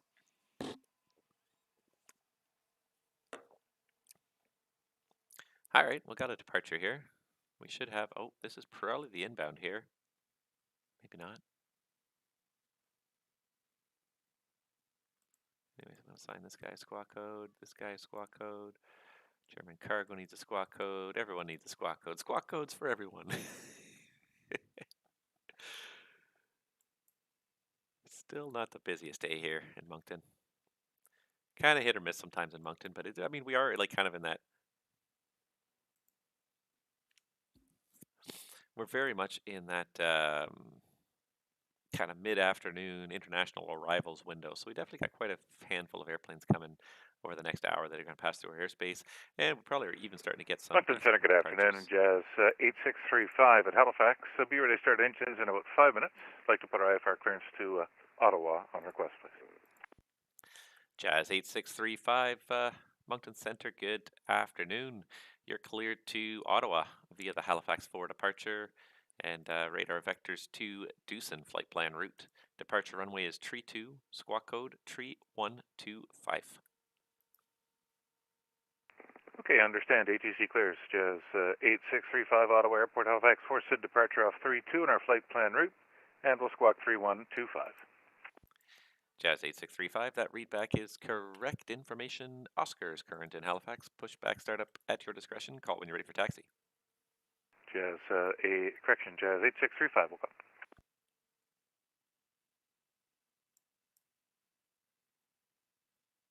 All right, something besides just an overflight. And Proel Giwali, I'm sorry if I said your name wrong, but he says he's going to be coming there after a while. Don't take too long. I got about an hour and 40 minutes to go on my shift here. I got to depart pretty promptly at 1900 Zulu, so hopefully you're here before that. Now I'm going to start looking around VATSIM. See if I can find you.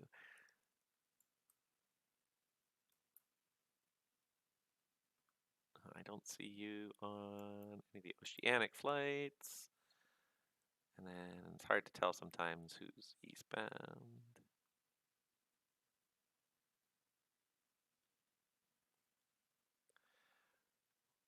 No, I can't see where you are right now, but please come on down.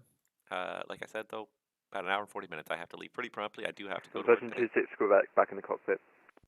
Virgin 26, Quebec, thank you very much. So if you are coming, please don't take too long. All right. All these guys are pretty much direct through my airspace. This is the thing about Moncton too. Usually there's not, unless you're arriving or departing somewhere within the Moncton FIR, pretty much your flight plan in Moncton is pretty much straight across from an entry point to an exit point, and that's it. Well.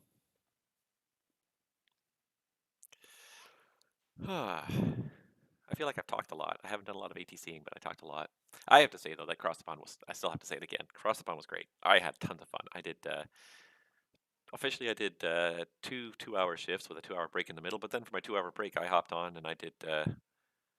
I filled in another position for about an hour, just to sort of fill it in because it was kind of nice because like it gave me a chance to actually get some breakfast, have a little break, take a little breather. But then I definitely felt like the guys needed to. Like I said, the staffing was a bit tight, so I felt like they needed all the help they could get. I found it odd that I was scheduled with like a 2-hour break in the middle, but I think that's just the way the schedule was worked out. It was very much worked out just in 2-hour blocks.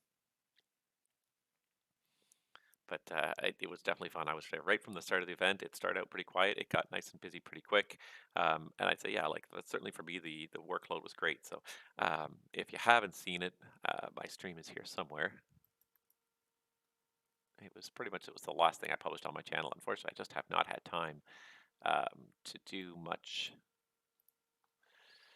to put much together for my channel. Otherwise, like I said, like I have spent most of my spare time trying to get this renovation underway so that I can get my sim back and I can actually start to feel like I have like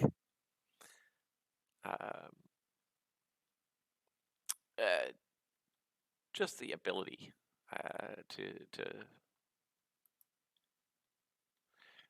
to stream again the way I like to stream. But if you haven't seen it, here it is. Because this is what I need to do during a stream is actually just send people to watch a different video. But but that was my Cross the Pond stream right there. It is a lengthy stream because it was basically the full 6 hours. Even my 1-hour break, I kept the frequency. I logged in. I kept the frequency alive. Kept the radar scope alive, and I let people to sort of watch even while I was streaming. But the best times kind of occurred. There was a few good times, and I kind of wanted to put together a video that showed like when it really started to get busy, and like even just like right into the event, like starting about 10 to 15 minutes in, there was one big wave of departures that kind of happened, so that was kind of fun. And it sort of continued like for that first shift, like it started almost right away, and it continued, and then so there's a good wave right there. There was a nice long break in the middle, like I said, like an hour-long break, but then I got back on another sector. And then, of course, the audio for VATSIM crashed, which made trying to work center extremely awkward because it's oftentimes a lot of very long kind of messages on center. So that was sort of a little bit busy, but then I got put on departure, and departure was really kind of a lot of fun.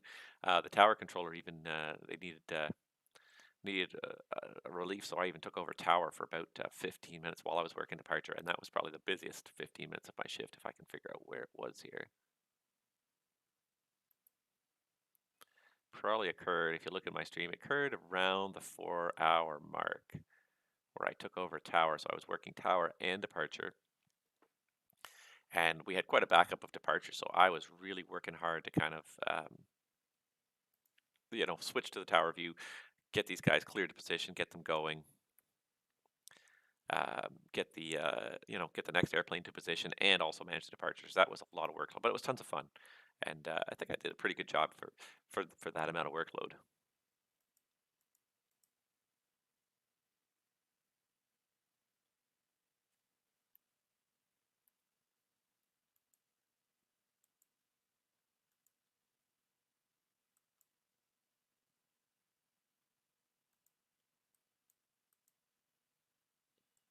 Both going to Ottawa. Must be flying together, but one's in a 3.7 and one's in a -8, so that's going to be a little bit of a challenge. The one thing about flying to Ottawa is that, like I said before, it hedges your bets. If either Montreal or Toronto Centre log on before you get there, then you've got ATC. So it's a great airport to fly to because you've got double the chance of somebody logging on and giving ATC service.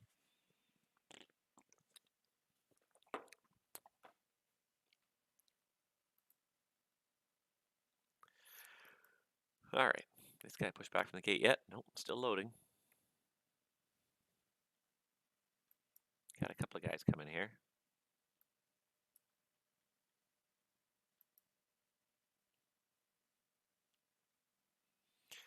going to start to get a little bit busier. We're going to have 2 departures out of Halifax. We're going to have an arrival in Gander. So we got this guy's eastbound to Frankfurt. We'll talk to him shortly.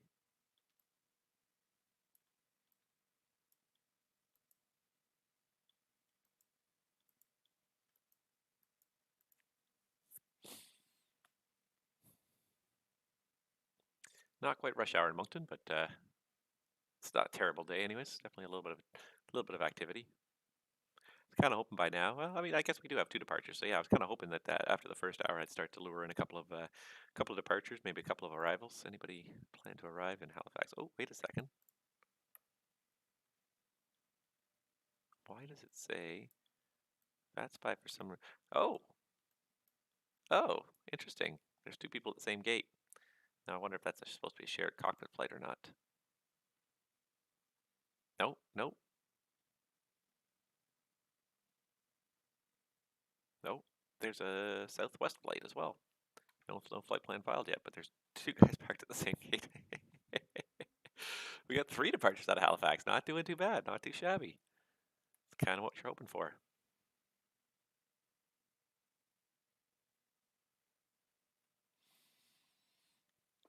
Not much going on. One thing I did see in the news that's kind of interesting. Wanted to talk about it a little bit because I hope it has some interesting ramifications down the road. And the one thing I think was just yesterday or the day before, but the Alpha 99 Charlie Foxtrot Heavy request to climb up to flight level 380 if possible. and FedEx 99 Charlie Foxtrot. Just to make sure I heard you correctly, you want to climb 380. Affirmative, flight level 380, FedEx 99 Charlie Foxtrot. FedEx 999 Charlie Foxtrot, that is approved. Climb flight level 380.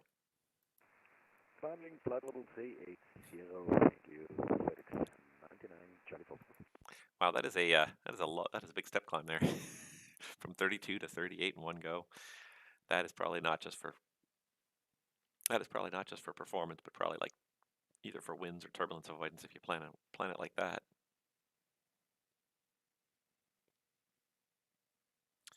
What was I talking about? Yes, sorry. So Alpha India Group announced that their AI manager is coming to Microsoft Flight Simulator, which I think is great news for a couple of...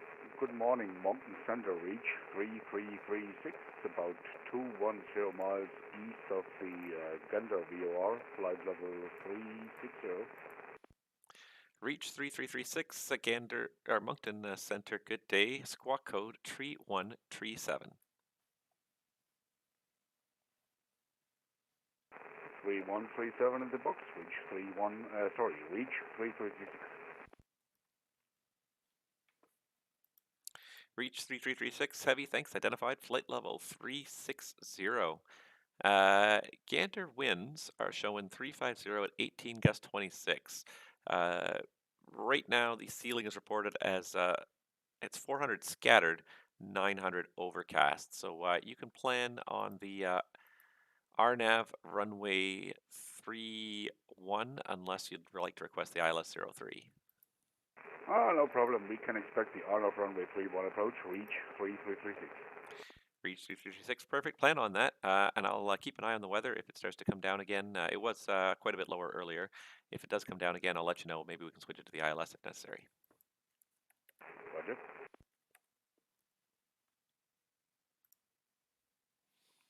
All right, this guy called me before before I sent him a single contact me. Yeah, so okay.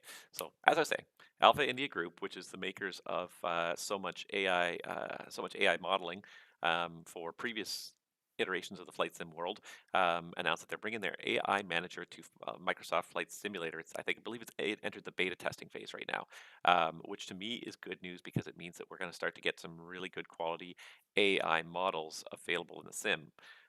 Which as a VATSIMmer is a great step forward. Now, that being said, they've said right now that it doesn't really support VATSIM and IVAO because model matching is not really, it's not very effective right now in Microsoft Flight Simulator. And this is a simulator limitation. But I still think it's great news that we've got AI models that are coming. And one thing I will say about Microsoft Flight Simulator is that they don't actually have a half bad array of generic models in the simulator. Um, not fantastic by any means, but they do kind of have, like, they have like a large, they do have like a large airliner. They do have like a medium airliner. They have a business jet.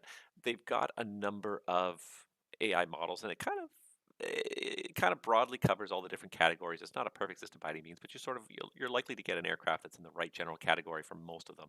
So in addition to actually all the airplane types that are actually in the sim, there are some generic AI models, and they're not bad. Um, they sort of they And cover. Moncton Center, Jazz 8635, taxi gate 14 with information, Papa. Jazz 8635 Moncton. The information is Papa, altimeter 3025, runway 32. Taxi, apron your discretion, Delta, cross runway 05. Okay, 3025 set on the apron, and Delta cross 523 down, hold short of 32. Roger. Yeah, so they sort of they do fill in the gap. Like when back in the day of P3D, really there was no AI traffic for a lot of the airliners. If it wasn't a model that was basically included in the sim, you didn't have a good model of it. So Microsoft Flight Simulator has kind of taken a little bit of a step in that they have some generic models in the sim. They're not perfect by any means, but they fill that gap. But the Alpha India group is quite renowned for having some very high quality models, some very high quality painting happening in the sim.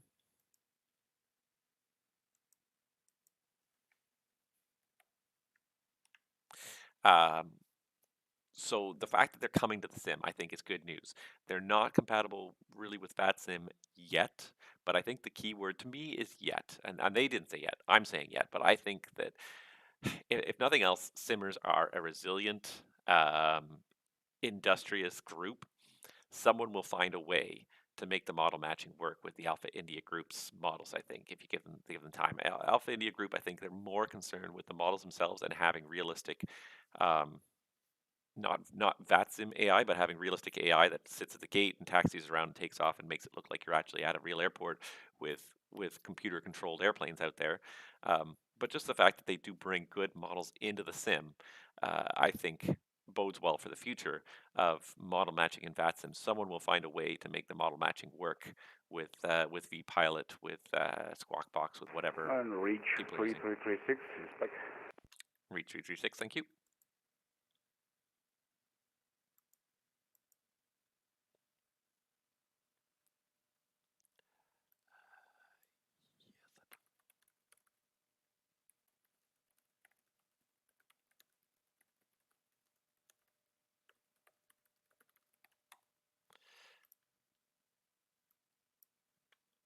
Now who's this guy over here?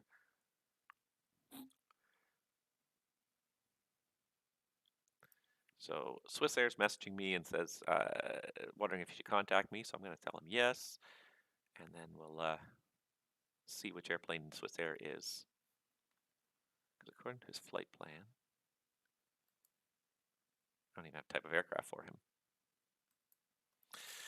But anyways, I think that's great news with the Alpha India group, because I think, like I said, like someone will find a way to make their models work with vPilot, and they do put good models in the sim. So it'll be nice to have real models in the sim finally, hopefully properly colored. Hopefully at some point Microsoft Flight Simulator will start to support this, because the funny thing is, like, from the beginning, VATSIM was supported by Microsoft Flight Simulator and promoted as an official partner of Microsoft Flight Simulator. So the fact that they've, here we are over a year in, and they still have not made model matching a great system yet. It's there.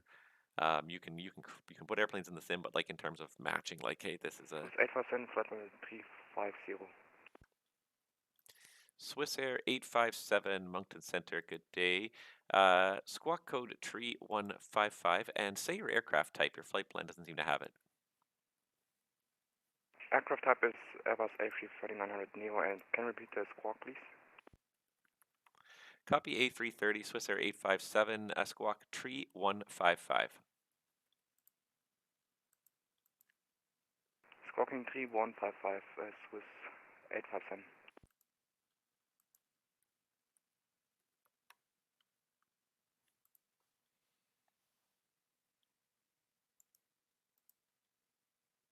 looks like some of the elements of his flight plan are not quite working out here for some reason. Moncton Center, good day. Lufthansa Cargo 224 Heavy, flight level 400. Lufthansa Cargo 224 Heavy, Moncton Center, good day. Squawk code 3114. 3114 in the box, Lufthansa Cargo 224.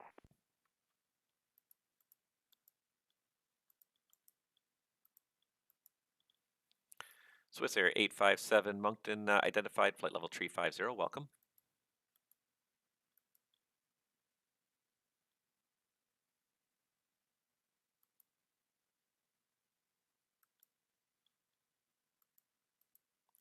German Cargo 224 Heavy, Moncton Center, identified flight level 400, welcome.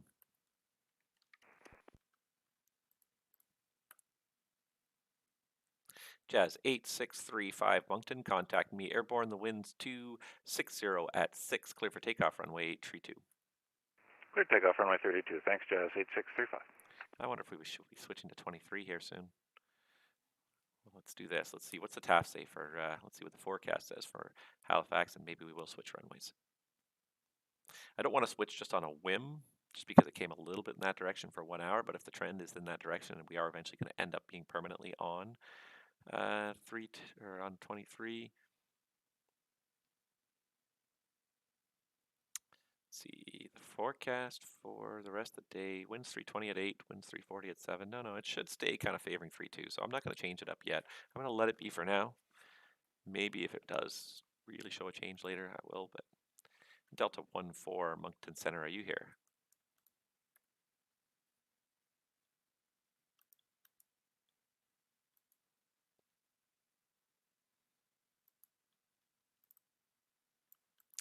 Reach 3336 Moncton, when ready, descend flight level 290. Flight level 290, reach 3336.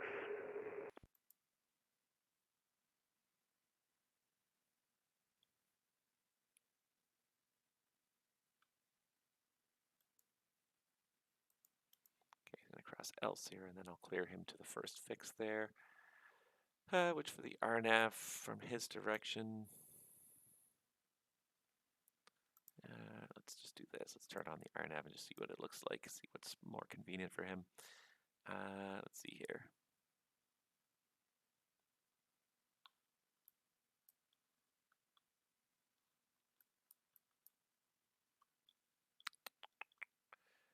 Just want to turn on the RNAV 3-1 in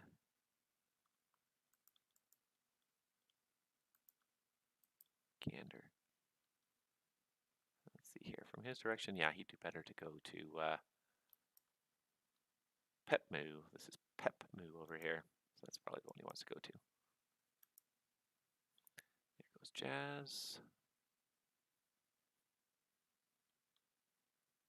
It's nice when these guys call me up ahead of time.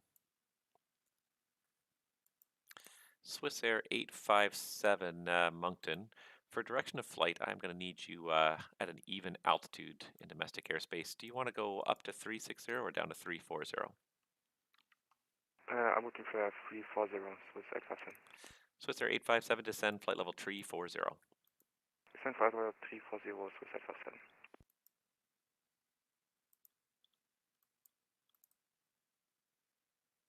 Might have been a little bit early to start down, especially probably going into a headwind. I'll leave it 290 for a little bit here. Yeah. Moncton Center, Jazz 8635 is on the SID, runway 32 through 1600 feet. Jazz 8635, Moncton Center, thanks. Identified, climb 13,000. 13,000, Jazz 8635.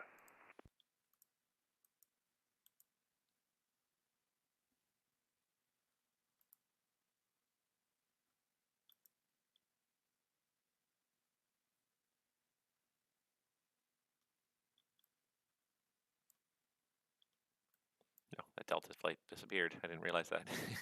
Send him a contact me and he just vanishes.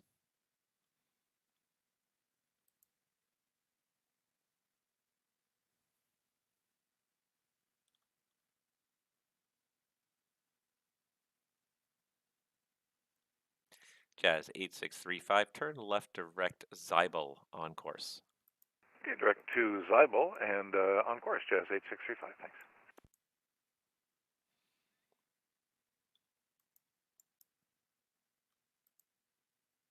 Now, then he was supposed to exit at Rickle, but somehow he ended up not taking the nat track properly, so, but it looks like he is direct top, so I'm just going to mark him down as direct tops this time.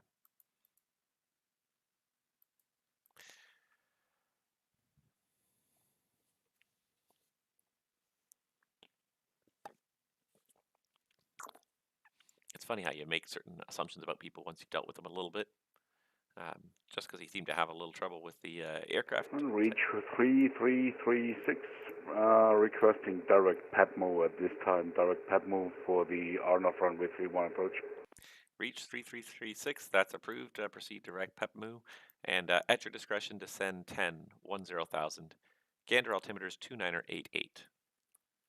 Direct Padmo and descend and maintain 10,000. Got the altimeter. Reach 3336. Sounds like he's talking into a tin can there in a C-17 with this ooh in the background. It's funny, like, listening to different aircraft, different quality microphones, and like the one thing that's missing, I think, from VATSIM more than anything else is that you do get like different weird echoing sounds, and sometimes you do hear engine sounds, but certain radios, certain aircraft types have a very distinctive sound too. Sometimes, like a lot of them have like very distinctive like hums and things like that in the background that we don't often hear on VATSIM itself, because they're not a result of the sound the airplane's making, but usually they're a result of the sound in the electrical system of the airplane in the real world, and certain aircraft. I think the 67 is one of them that has a very distinctive kind of hum when the 67. Moncton Center, Golf Indigo Tango Sierra request 20 minutes out of cockpit. Golf India Golf Tango Sierra, that's approved. Let me know when you're back. Will do, thanks.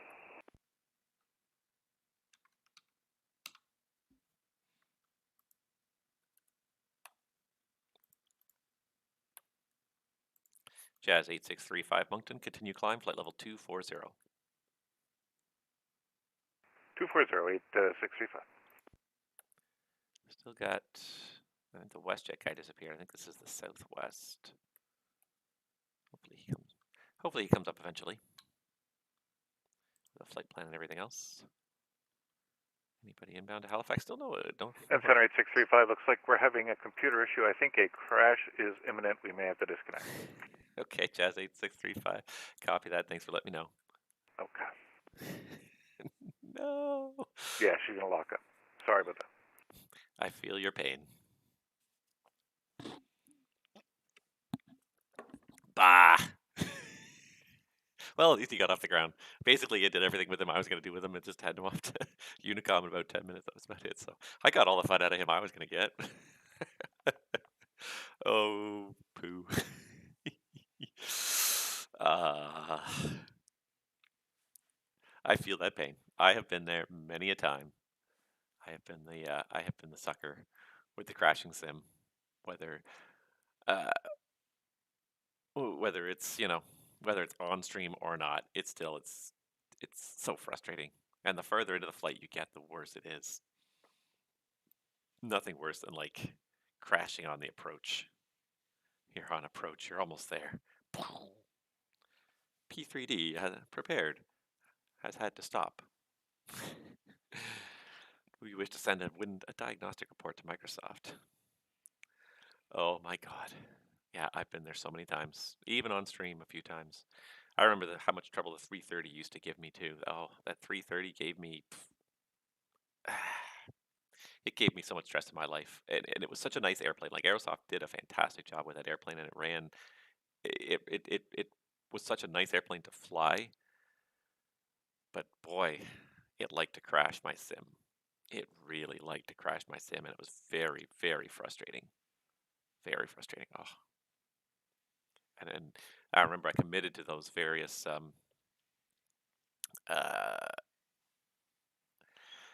what am I trying to say? I committed to those various live streams back in the day when I was flying my pilot's life career with Air Transat, and I had a couple of European turns. I think I had like an Amsterdam turn and like a Nice turn, in the 330. And first of all, that's a long stream to begin with. And I live streamed those. I live streamed the shit out of those things. I live streamed those things from start to finish. 6.5, 7, 8 hour flight across the Atlantic. Big breaks when there was no ATC. I took breaks. The videos that I end up producing of those, I fast forwarded through my breaks. So I would take like a good 2 hour break because I can't talk for 8 hours. Nobody can talk for 8 hours. So I do the departure. I do like an hour and a half or 2 hours of streaming. And then if there was no ATC online, I just simply put it on autopilot and let it go, and fast forward the sim. Come back whenever ATC came online, or come back for the arrival or something. But whenever something interesting might happen. But yeah, I can't believe I live streamed those. You start to add up how much time I've live streamed on Twitch, on YouTube, how much time I put in these videos. There's a lot of time on the internet. But I was reading statistics about YouTube as well, and it's phenomenal. There's something like 300 hours of video are uploaded to YouTube every minute. Every minute, 300 new hours are uploaded, and the watch time is unbelievable. It's like 5 billion hours. 5 billion hours a year or something like. No, it's more than that, I think. It blows your mind when you start to read the statistics. It's I feel like it was like a half a billion or a billion hours like a day of YouTube watching. What I thought was neat though, when I was reading these YouTube statistics, is that the number one thing people do with YouTube is they learn to do something they don't know how to do. They learn a skill that they did not know before, which I think is kind of neat. And I do that a lot. I will be the first to admit, like, I will do that a lot. Like if there's something I haven't done before, typical things, car repairs. I don't do everything, but I do some of the more basic mechanical stuff. But if there's something I have not done before, I'll look it up on YouTube. I'll watch a video, see how easy it is, first of all, before I take it on, see how easy it appears to be, see if there's any steps, see if there's any gotchas, see how the whole thing works. So a perfect example is right now, the tailgate lifters, the gas struts in my tailgate have failed, so I need to replace them. So before I even bothered to order them to see if I could replace them, I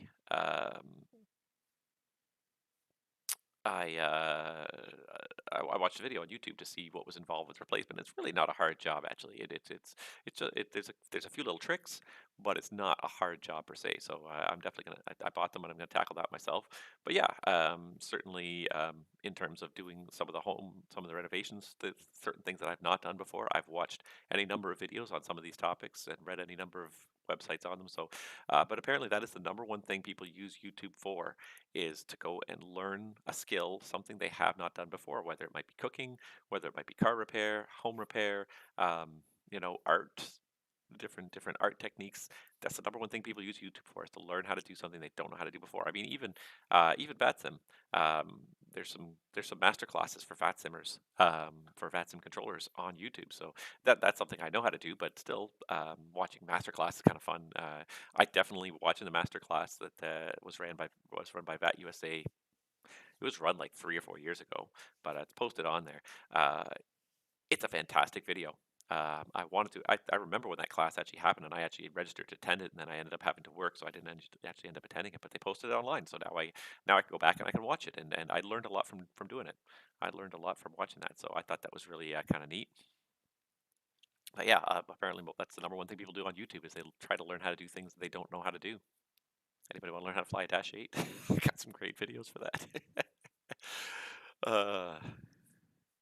Yeah, I thought that was neat. I thought it's a lot of mindless entertainment, because a lot of it is. There's a lot of stuff out there. I look at some of the stuff my kids watch and on YouTube, and it's just like there's a lot of very mindless entertainment, but there's a lot of useful information on YouTube. The trouble with YouTube is that anyone can post anything.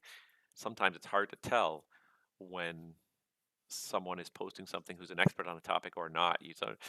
I often, especially for something I'm not familiar with, I'll try to watch 2 or 3 videos and make sure that everyone's sort of on the same page. Because if there's one person who says one thing and another person who says another thing, one of these people probably knows what they're talking about, one of them probably doesn't. Which comes to another interesting topic. There's a study done of, I can't remember what this effect was, but apparently the less someone knows about a topic, generally the more confident they are about the topic. Which is an interesting irony, especially in our modern world where everyone's posting as a self-proclaimed expert on YouTube. He said, as he did his VATSIM stream video, But yeah, the world is full of experts, and generally the people who are most confident in their skills are usually the people who are in their knowledge are usually the least competent. Number one on that list, I think, comes to mind is Donald Trump. Super confident in his skills, but generally the people who are the most confident are the ones who actually have the least skill. It's been proven through batteries of psychological tests that yeah, the worse you do on a test, the more likely you are to believe that you did well. And that is a tough thing in the society. And again, like because now we have such a democratization of media, and anybody can post anything on the internet, on YouTube. You know, there's no verifying the credentials. You guys watching this video, taking me at my word when I say that I know what I talk about. I know what I'm talking about when it comes to aviation. The only credentials I have to offer on VATSIM, as far as my ATC knowledge, is that I've been doing this for 11 years. It's not a fantastic credential, but I have done my best over those 11 years to learn as much as I can, and I'm learning more every day. I'm still learning more. Looks like a new at Reach 3336 Moncton. I've got a new specie out for Gander at 1732, so about 20 minutes ago. Advise when you're ready to copy. Go ahead. All right, Reach 3336, the Gander specie at 1732 Zulu is reporting winds at 350 magnetic, 18 gust 27. 15 miles now, broken at 500, overcast 1100, temperature 3, dew point 3. The altimeter is now 2990. There is a remark, sun dimly visible and pressure rising rapidly. Do you still want to stick with the RNAV? I will stick with the RNAV runway 31, got the altimeter 2990, reach 3336. Reach 3336, roger. Feel like he's descending just a little bit early here, so I'm going to just hold him at 10 for a minute or so here. Yeah, so I will be honest in my VATSIM credentials. I am not a real-world controller, first of all. All I know is what I've been taught over the years from other various controllers and what I've read from reading the manual of operations. So, and I won't claim that I've read the whole thing cover to cover either. I've read large portions of it. I'm actually in the process of reprocessing it now for posting it on for posting a new version of it on the website. And as I'm reprocessing it, basically by reprocessing, I mean I'm almost cutting and pasting the entire manual. As I'm doing that, I'm reading more and more, and I've already learned a whole bunch of stuff that I still did not know, and I'm still learning more. We have some real world controllers in VATCAN, and they have provided some great reading material. They've provided some great feedback to our controllers, not as a criticism, but as a here's how we do things in the real world. So here's some stuff to kind of think about and just to sort of help you make your ATC the most realistic thing possible. So those are my credentials. Take it for what it's worth. I don't claim to be an expert at ATC. I'm not a real world controller, but I've got a lot of amateur hours down anyways. And I have tried, and I still learn. I will still admit that I probably about at least once or twice a month, I come across something where I still have been doing something wrong over the years. Either I was taught incorrectly, or I learned it incorrectly. Maybe I was taught correctly, but I misinterpreted over the years, and I find myself still correcting myself on various things. So definitely not an expert. Still willing to learn. I pass on what I think I know so far, but I don't know everything. I will certainly 100% acknowledge that. So, and I think that humility is important when you're trying to be a bit of an expert. People appreciate that. When it comes to aviation, again, flying, I don't know everything. I know a lot of things. I've learned a lot of things over the years, but I definitely don't know everything. I'm still always open to learning new things. There's always things are changing in aviation too. It's an evolving field. Things are constantly changing. I was just reading that in the U.S. now, the FAA is publishing a warning about the operation of radar altimeters in the U.S. because there's a big concern that 5G, that the next generation of 5G cell phone towers is going to have a big negative impact on radar altimeters because they're operating in right next to each other. They're not in the same frequency band, but the two frequency bands are very close to each other. And there's a big, radar altimeters are a pretty sensitive device, so there's a bit of a concern. It's more than a bit of a concern. There's a big concern that the next generation of 5G towers are going to be so close to the bandwidth of radar altimeters that they're going to start interfering and giving false readings on radar altimeters. That's going to have a big impact on aviation. You know, a lot of systems depend on the radar altimeters for accurate information, not just when you're doing an approach and the ILS, especially if you're doing a Cat 2, you have to have radar altimeters for the Cat 2. But the GPWS system, the ground proximity warning systems, are predicated on some of their functions are predicated on readouts from the altimeters. And a lot of airplanes have a number of subsystems that depend on taking information in from the radar altimeter. So if you're not getting accurate information, if you're getting false readings on these a lot of the time, that's going to create a lot of problems going forward. Cat 2 approaches may become a thing of the past. We may be back to everyone doing Cat 1 approaches only. And if it's Cat 2 minimums, you may not be able to get in because you may be getting too much interference. And it's not a lot of the time that you need Cat 2s, depending on where you are, but certainly on some West Coast locations, they can get socked in pretty badly, where Cat 2 is necessary. And if you can't do Cat 2, and in the same vein, if you can't do Cat 3, that could have an impact on aviation across the country for a long time. Certainly as we roll into the winter months where we get to the lower ceilings and lower visibilities and snow and all that stuff that tends to happen and it's not just for a short period of time. In the summer you get a thunderstorm, it rolls through, it's gone. You get a snowstorm in New York or Chicago that can last a day. If you can't get anybody in for a day, the ramifications are huge. World Flight 48 Heavy, Moncton. You're leaving my airspace to the west. Boston's not online. Surveillance service terminates. Switch to the en route frequency. Have yourself a good rest of the day. Okay, going to Unicom for World 48 Heavy. Appreciate you coming on this afternoon. We'll see you again soon, sir. Enjoy the rest of your Thursday. Thanks, you too. Reach 3336, Moncton, descend 4,000.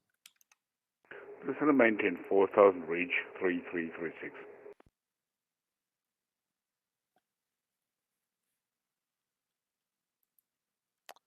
Let's see here.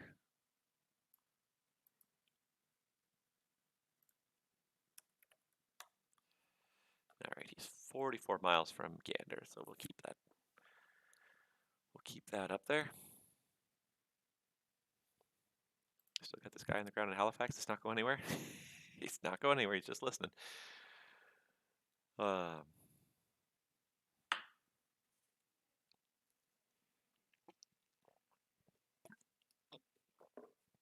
right, rounding out 1800. One more hour.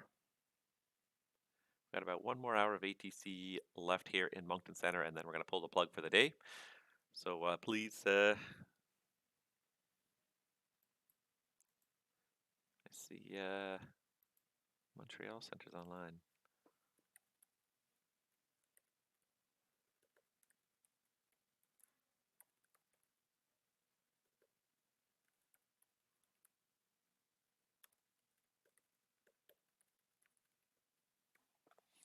Send Montreal just a little text to make sure he knows. I know he's there. He knows I'm there. Where's World Flight 48 going? No, it's going to Baltimore.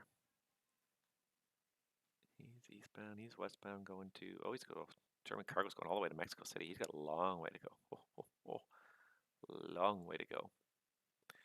FedEx is going to be the only one I'm probably going to hand off to Montreal here.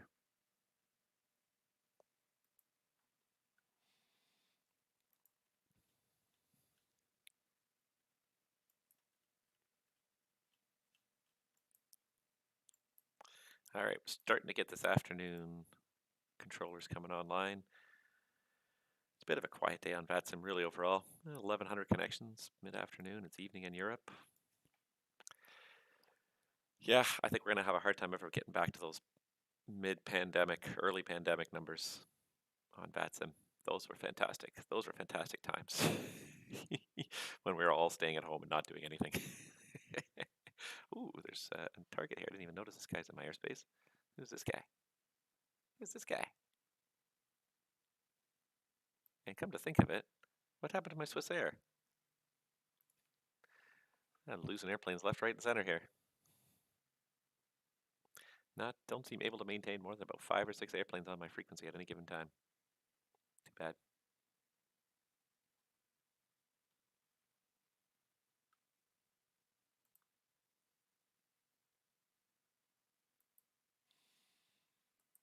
I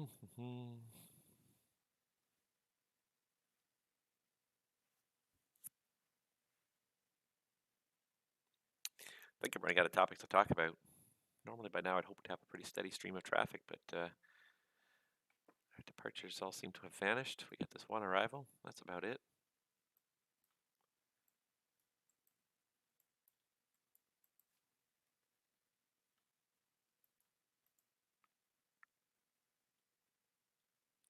Okay, American 731 is going to need a squawk code. This guy's going to need a squawk code. American 729 is going to need a squawk code. And American 100, I don't even know where American 100 is. So we got, like I had, a little bit of a wave of arrivals off the ocean right now. That's going to be about it for the ocean arrivals after this. For a good like hour or two. I think for the rest of this stream anyways, that's going to be it for the oceanic arrivals. Still not have much success in luring anybody into Halifax. I would have thought by now we get at least one arrival. You got the Southwest will sit on the ground in Halifax, but he ain't going anywhere yet. 32.2. Oh, this guy's text only, I guess.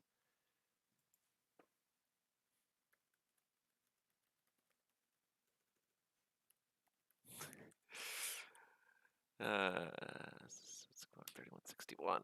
Moncton, good days. American 731, we issue flight level 400 inland always. American 731, Moncton, good afternoon. Squawk code 3144. Squawk code 3144 for the American 731.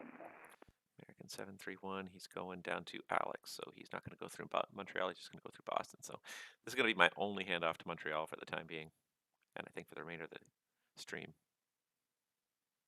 I don't think anyone else is going to end up there.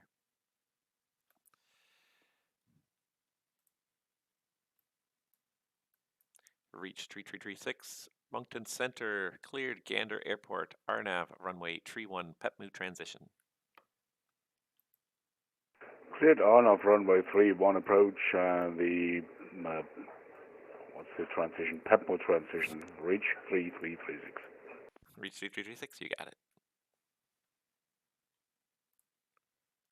Clear for the approach. Moncton Center, not sure if you got my last, but Golf India Golf Tango Sierra is back in the cockpit. Golf India Golf Tango Sierra, I must have missed it, but thank you very much. I'll show you back now. American 731 Heavy, Moncton, thanks. Identified flight level 400, welcome. American 731.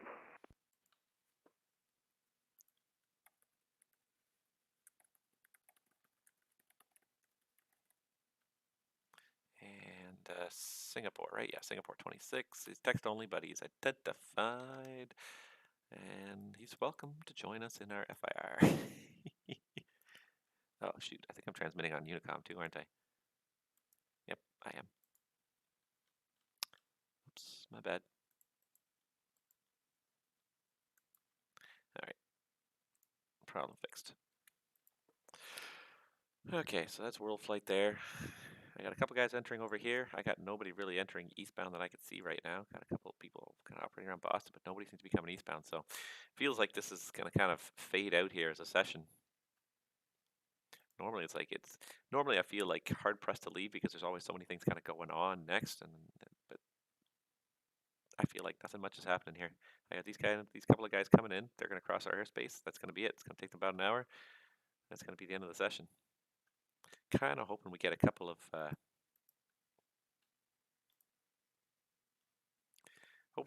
more departures or something going on here, because it's not the most exciting session in the world, but it's been a bit challenging as well with reserve and all this other stuff on my plate, trying to keep up with currencies in all these different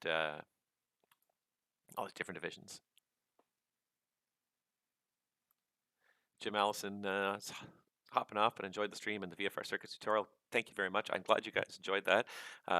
Thanks for watching. I appreciate it. And I have to say, I'm glad that I did those VATSIM tutorials because they proved extremely popular. I was surprised at how popular they ended up being.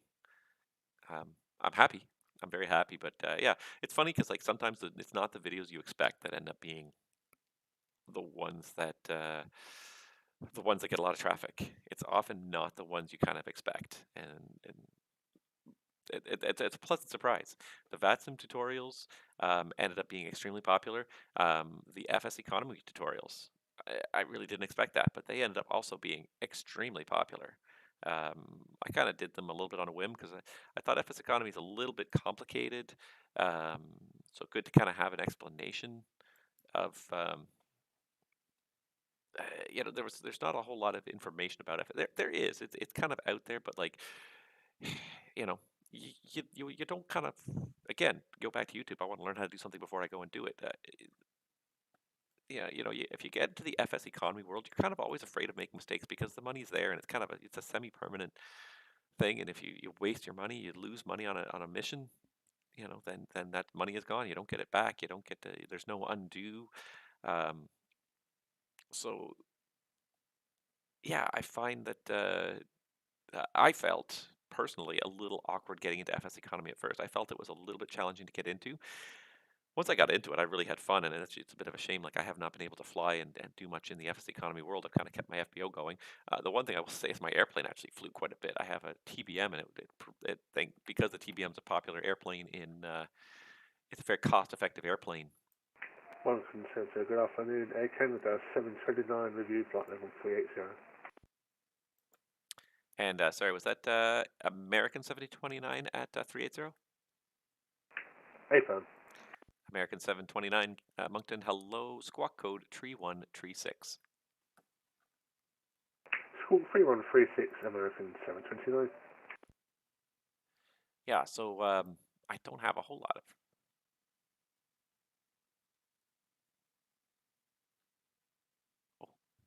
You know what? Actually, I just noticed that the one airplane that makes me money is the one that now has.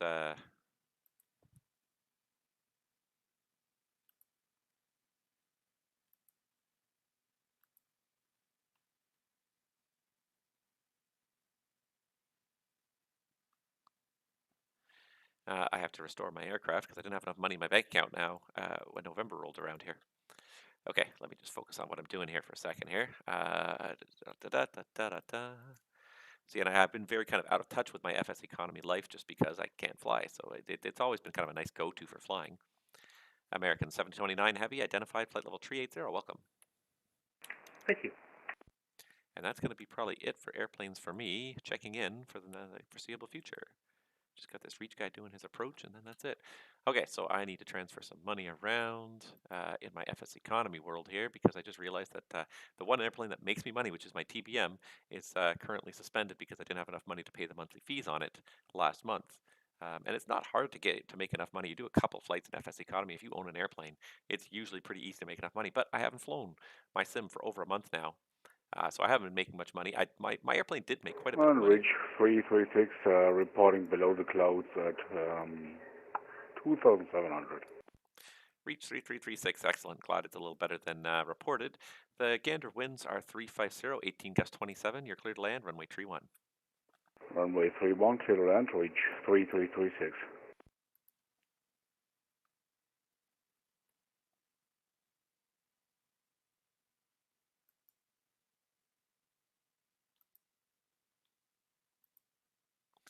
So yeah, yes, but I did find that when I first got into FS economy, there were so many different aspects to it too, between aircraft, between operating flights, aircraft, um,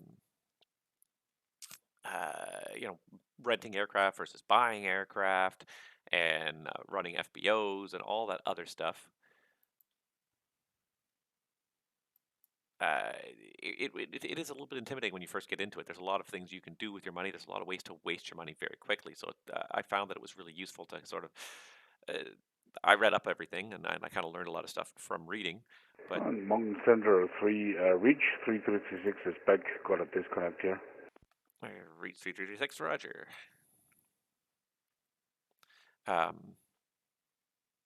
But yeah, so kind of to loop back, like I was surprised at how quickly those FS tutorial videos became very popular. And at some point, somebody posted one of them.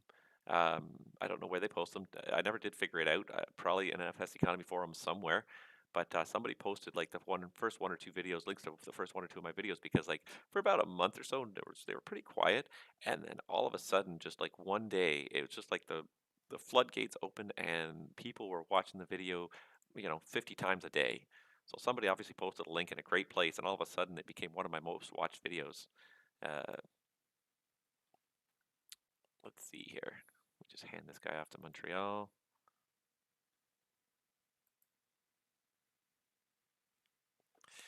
FedEx 909er Charlie Foxtrot Heavy. Contact Montreal Center now, 128.77. Good day. 128.775. Thanks for the dues. Bye-bye. Take care. FedEx 99 Charlie Foxtrot Heavy. Take care. Let's see here. I can't even figure out how to find.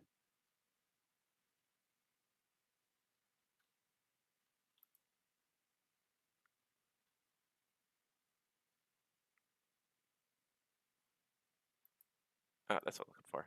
Sorry, I'm just trying to look it up here just to sort of see what happened with my FS Economy videos, because yeah, they went from like I said, like not being watched very much to all of a sudden one day, especially my first flight walkthrough really kind of took off like crazy. Let's see if I can find the information on it here. No, that's not what I'm trying to do. I'm not trying to play it. I just want to view the analytics on it.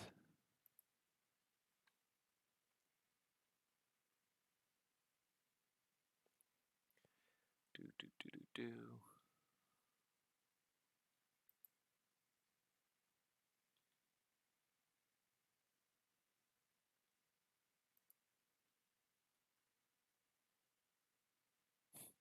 Why can I not do it? Why can I not? Oh, for crying out loud.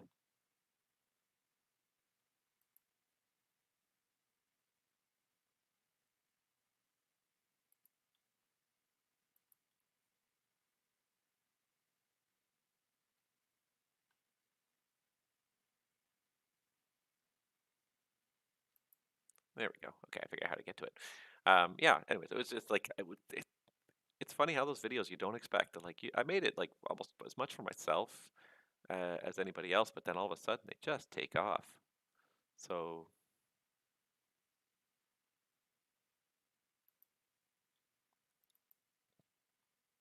yeah, I can't believe I made that video more than a year ago. But I guess it was just shortly after Microsoft Flight Simulator came out that I made this video. But let's see here. If I can just do this really quick. And back to the browser again. If it'll let me, there it goes. But yeah, so this was the first FS Economy video I did. And it was pretty typical of my videos for about the first month. First 31 days, had about 1,700 views. Then all of a sudden, right after about a month after I published it, you can just see this suddenly it picks up. So this is kind of, this line kind of projects what my normal views are like, and normally I don't get more than a couple thousand views per video, but this one's up to 11,000 views, 1,800 watch hours, 89 people subscribed to my channel because of this video, and it all sort of happened right here. There was a sudden inflection point where obviously it was posted somewhere in a forum or something, and all of a sudden a lot of people started watching it, way more than my kind of normal slope of analytics. So it was really kind of like I said, it just caught me off guard, and it became, I think, my most popular video. Certainly of the last 12 months, anyways. I believe it's the most popular video I've done in the last 12 months. I'm gonna look it up here, but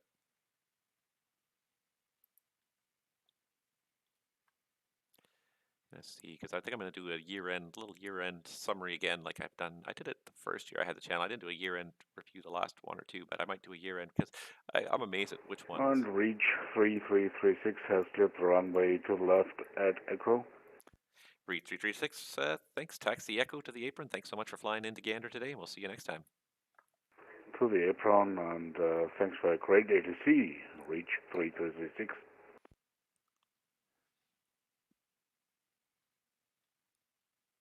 Let's see if I can find a way to sort by the number of views in the last year.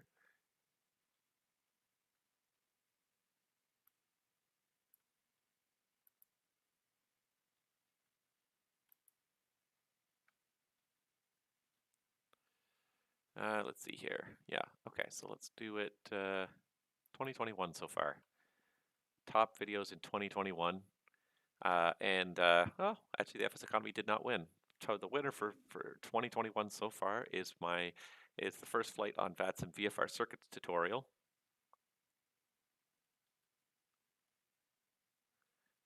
Followed in second place by my VATSIM Cross the Pond live stream from last weekend.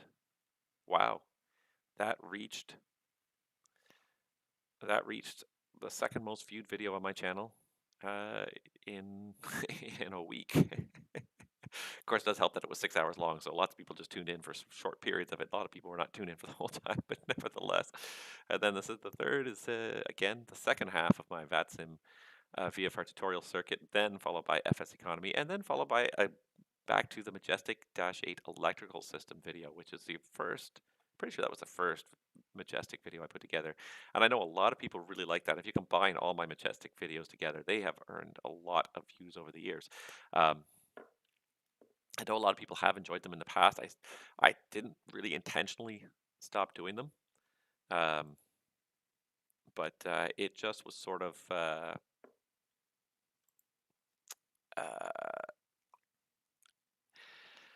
it just came down to time. Those videos took a surprising amount of time to put together. Each one of those Majestic videos probably represents easily 30 to 40 hours of work between research, writing the script, which is not the hardest part, but sometimes just to organize it takes a little while. Recording the script, probably writing the script probably takes about 2-3 hours.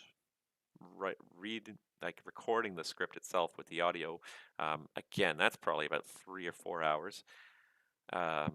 Creating the diagrams, really at the end of the day, is the vast majority of it, and then putting it all together. Creating the diagrams probably takes like 20 hours, and then putting it together probably takes another 20 hours. Timing the diagrams with the audio and everything else, easily 40 hours put into most of those videos. So just in terms of finding time right now, it does not exist where I have that much time on my hands right now. I want to get them done. I actually have the next video is probably about 60 or 70% done. It's just stalled again, purely for lack of time. The nice thing about these live streams and the reason I do them is because I enjoy VATSIMing, and I kind of get my VATSIMing stress out. It's such a nice de-stressing experience. I find VATSIMing, even the busiest day, is still a pleasure to be online. Yeah, so live streaming these, it's like live streaming me on my rec time, on my time where I'm just taking time off just for myself, just to try and unwind, and that's really what I'm about today. I've just the last week or so I feel like I've worked nonstop, and it wasn't just like work like at work, but like even at home, like I've just had nonstop things to do for at least the last week. I feel like I barely sat down, so this is just kind of nice for me right now today. Even Cross the Pond, which was kind of, again, Cross the Pond was relaxing, but was not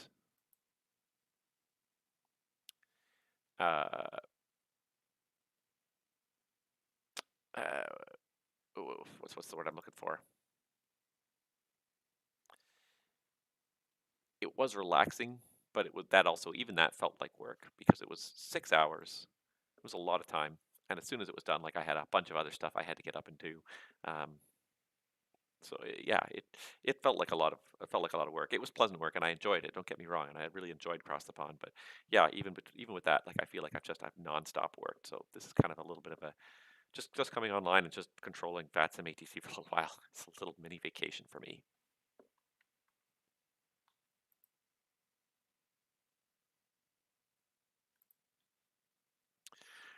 Hi. Anyways, I feel like this is it. This is going to be me.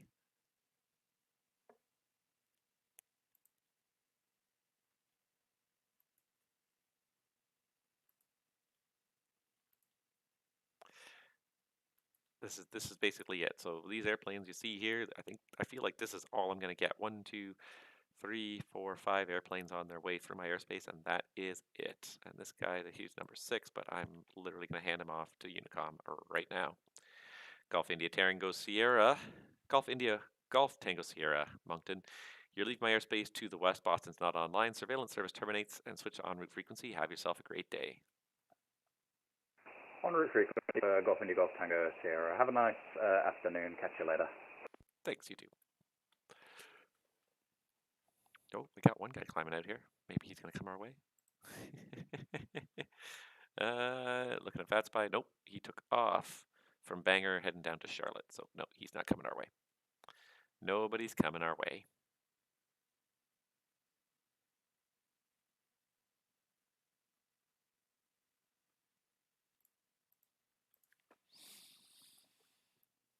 I feel like the stream is already pretty much winding down. Watching about 25 minutes. I'm going to get 4 people log into Halifax and request a departure clearance.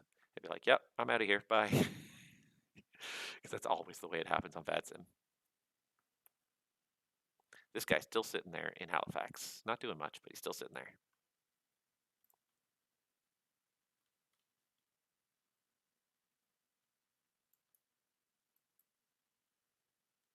He's been connected for an hour and 25 minutes.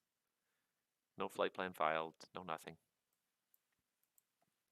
I wonder if he's just listening to the frequency, but it's not a good day to listen to the frequency because there's not a whole lot going on. But this is actually kind of realistic too. Like oftentimes Moncton Center is quite quiet and you'll go 5 or 10 minute periods without talking to any airplanes because most of it is overflights. Even in the real world, the majority of what Moncton deals with is overflights. They do have quite a bit of local traffic that obviously goes in and out of all the local airports, but compared to the amount that overflies going to and from the North Atlantic routes, yeah, it's relatively small proportion of their traffic is the local stuff. The coffee's almost cold by now. Hoy. Feel like I've run out of topics to talk about though. I always try to come into the live streams with something to talk about. I'm just going to check my FS Elite stream to see if there's anything worth talking about here.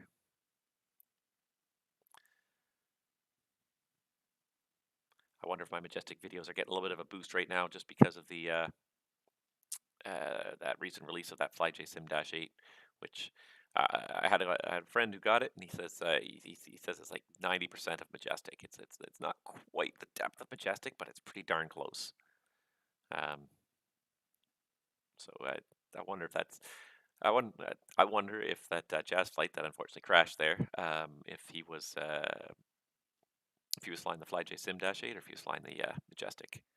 I'm curious, anyways.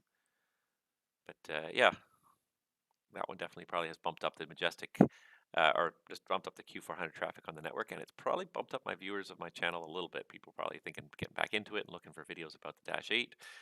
And even though like my systems videos for the Dash 8 were written with the Majestic Dash 8 in mind, they weren't really written with the Majestic Dash 8 in mind. They were a little bit.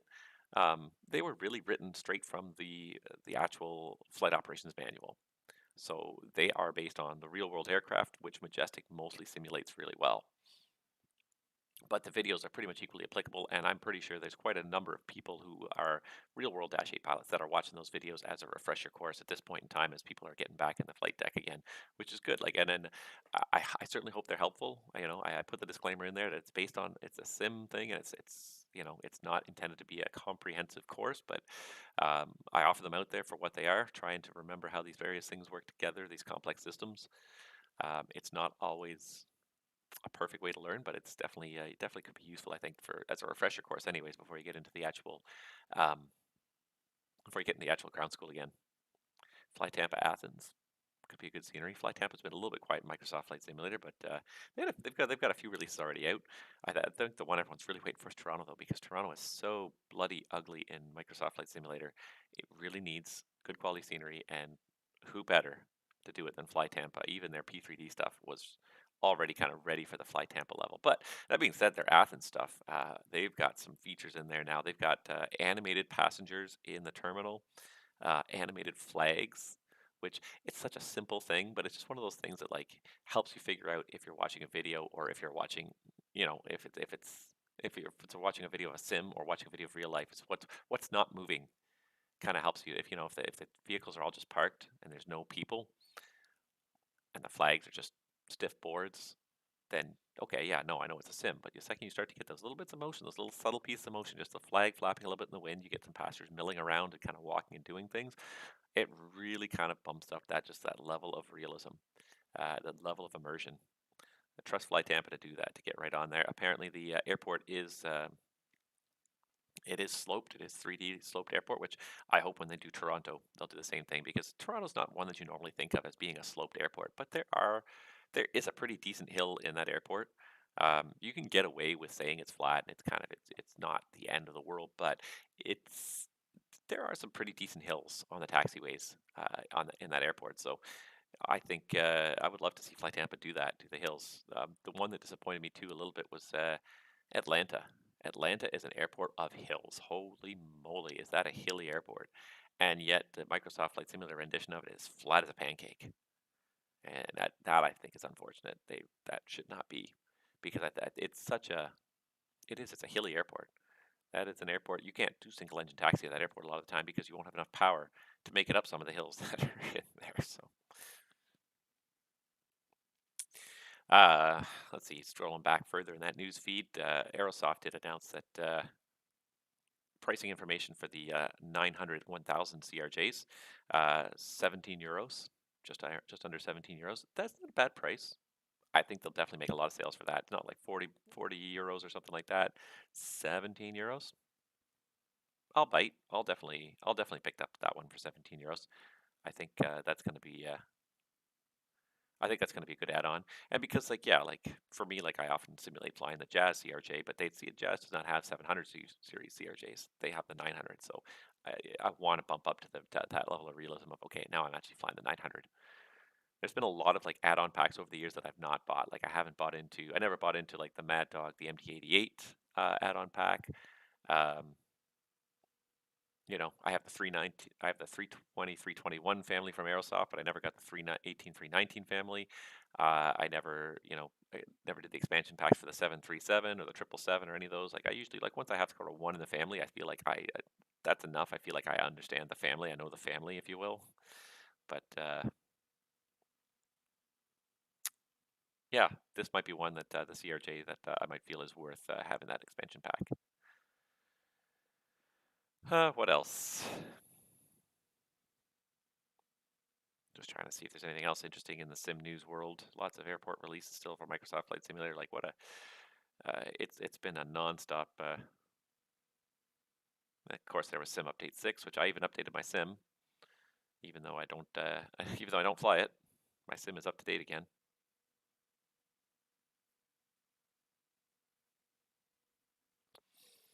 One day I will fly it again. It's not like I'm never going to fly it again. Just got to get some of this stuff done.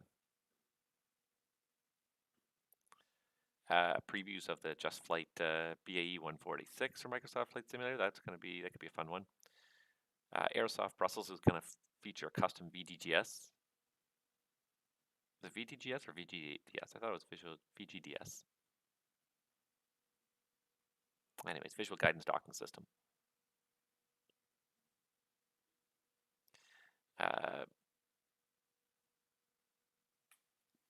Annoying system sometimes in real life, but anyways, realistic to have it used. That's one thing that I do miss in Microsoft Flight Simulator as well. Is it's GSX.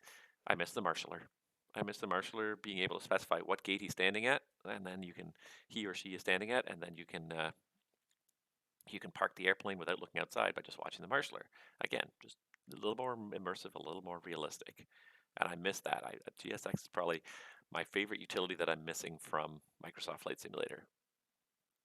Then there is, and they do have Pushback Express, and you can get like the different various ground equipment, and it does that stuff is sort of in there. Yes, it is, but the marshaller at the gate you want is the other thing too. Like there's marshallers scattered around the airports, but they're seldom at the gate you want them to be at, the gate that you're planning to taxi to. So having that ability to specify, put the marshaller at this gate, that'll be nice when that comes back again. But even having the visual guidance system, that'll be good for that, getting back into being able to marshal yourself onto a gate without having to look outside and say, hey, am I on the line? Am I stopping at the right spot there? But again, like I look at it this way too, like Microsoft Flight Simulator is now, it's a year and a bit old. It's a developing ecosystem. It really is.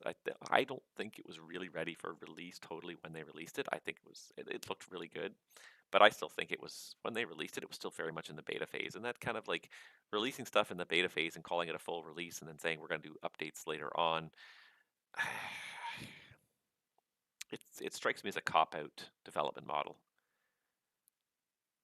You know, oh, we want to get something out there just to start collecting money from you, and maybe it'll be better in a couple of years. You know, it's one thing if you label it early access. I think to some of the other games that I enjoy, I think to Satisfactory, which just released Update 5 with tons of fantastic. I'm still discovering some of the stuff that was released in Update 5, but that's different because right now, like Satisfactory, they're still calling it early access. They're saying this is not the full game. This is still a game in development. We're letting you play it while it's still in development, but it's still in development. Microsoft did not say, "Oh, this game is still in development." They said, "This is the game. This is a full release. This is not early access." Uh, Especially when it first came out, there was tons of stuff that really needed to be worked on. Even now, I still think there's stuff that needs to be worked on.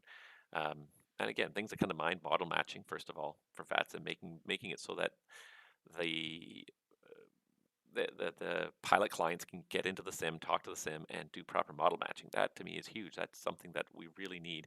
Um, you know, it makes me debate about whether or not to live stream using Microsoft Flight Simulator or P3D. I haven't live streamed very much P3D lately, but I did live stream P3D for Cross the Pond because uh, partly for the model matching and partly because I was debating it. I was on the fence because the model matching was not great, but what really kind of sealed the deal and said, yes, I'm going to stream, I'm going to do the tower view with P3D was just the fact that the scenery for Toronto was horrendous, and I couldn't, in good conscience, even start streaming that. It's just like it looks so bad. I'm not going to spend time showing you. Oh, was there a departure there?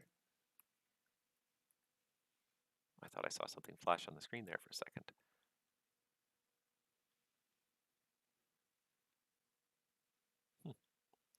There is Fredericton is on my VATSPy map now for some reason. Oh.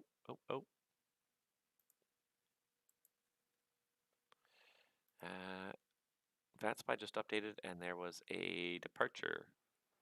CYQR Regina. Halifax to Regina.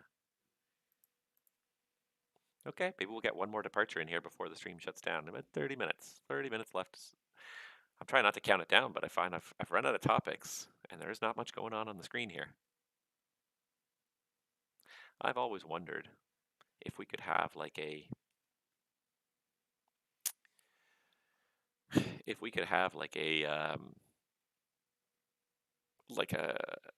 like an overarching sector like Eurocontrol in Canada, because Canada is so big and oftentimes there's not a whole lot of traffic crossing it.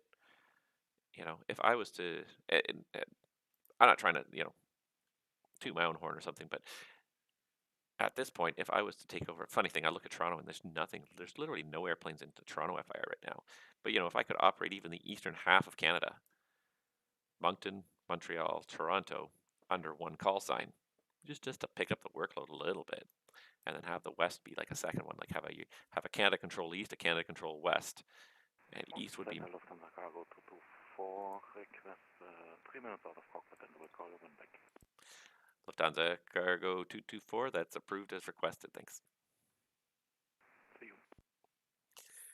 You know, and have a Canada Control East that does the 3 eastern sectors of Moncton, Montreal, Toronto, all on one frequency, control it all from the top down for these really kind of quiet times during the day, and ditto for a Canada Control West, Winnipeg, Edmonton, Vancouver, and do those 3 as one superposition for days like this where it's quiet during the day. Like right now in Canada, in total, there are 1, 2, 3, 4, 5, 6, 7, 8, 9, 10, 11, 12, 13, 14, 15, 16, 17, 18, 19, 20, 21. 21 aircraft, 23 aircraft, 24 aircraft in total in all of Canada. So if I could even be controlling half of those, just to kind of bump up the workload a little bit more, provide a little bit more service, and also bump up my workload to just maintain my level of interest a little bit more too, because I'm Whatever happened to that TAP guy? I don't think I ever... Did I send him to Unicom? Or did he disappear? I've lost a lot of aircraft, I think, during the stream. I lost the Air Canada 872 at some point.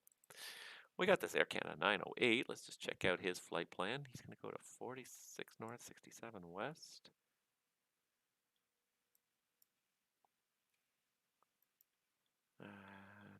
Where's 46 north, 67 west? It's not recognizing his waypoint, so let me just have a quick look on the charts here.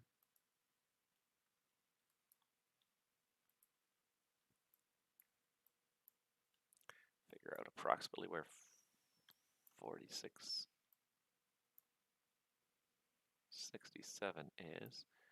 4667, I can't do that because that crosses through the military area, and there's a specific reason why we don't go that way. So,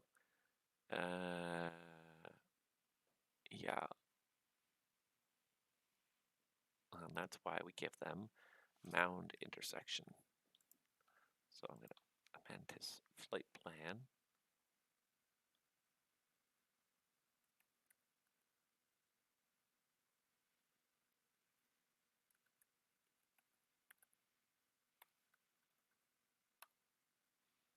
Otherwise, his flight plan looks good. But there's some military operations airspace just southeast of Fredericton that he can't go through, so we give them a fixed leg mound just to get them around it.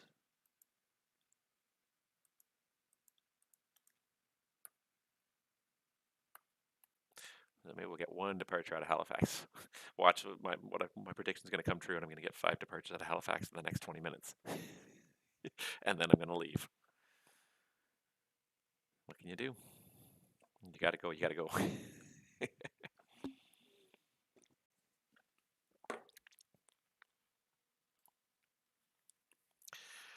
Let's see if there's anything else exciting happening here. Just looking through the FS Elite world, see if there's anything else really happening.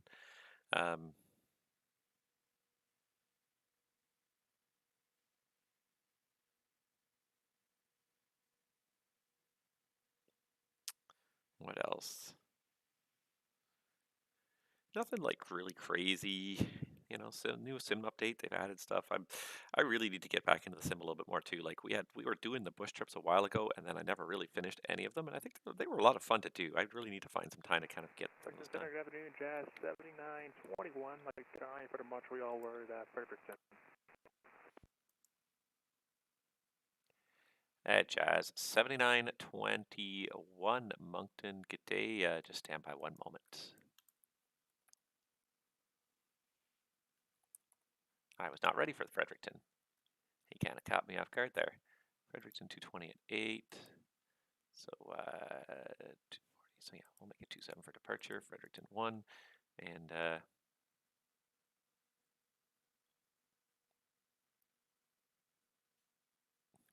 yeah, that's good enough for me. All right, Jazz 7921, I've got your clearance ready to copy. We're ready. Jazz 7921, you're cleared to Montreal. Pardon me, sorry about that. Jazz 7921, you're cleared to Montreal via the Fredericton 1 departure, vectors Muzdu flight plan route, departure runway 27, squawk code 3122. Alright, go to Montreal, Fredericton 1 departure, Muzdu flight plan route, runway 27 for departure, squawk 3122, Jazz 7921. Jazz 7921, thank you. The readback is correct. Start up at your discretion. Call me when you're ready for taxi. Start for taxi, Jazz 7921. Let's pull up a ground view in Fredericton. I don't think I have a ground view in Fredericton, do I? Oh, I do. I do. It's just never actually been used, so I gotta turn everything on. It exists, but it doesn't exist. So let's see, Fredericton ground layout. This should do it. There we go. That looks like an airport. And do I have taxiway names for Fredericton? I do. Excellent. There we go. That's a little better. Now we got a view. It's not the best view in the world, but at least we can see what's going on here. I think it's the first time I've ever had anyone depart from Fredericton. Cool. Oh, my Air Canada logged off again. I don't think this Air Canada guy is going to get out. This Fredericton guy, again, the Dash 8. So, got to ask yourself, what do you think? Anybody want to take a wager on odds of the FlyJSim Dash 8? Moncton Center, Lufthansa 224, sec. German Cargo 224 Heavy, Roger. Not sure if he's on V-Pilot or I don't think he's on V-Pilot, so I think he might be in X-Plane. So I have a feeling he is probably flying the FlyJSim Dash 8.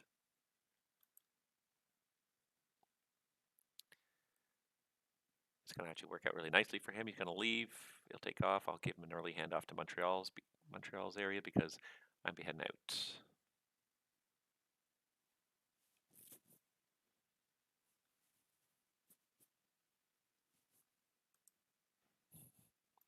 At least we got a couple of people to log in because, man, it's been quiet. But it's getting to that time of day now, too.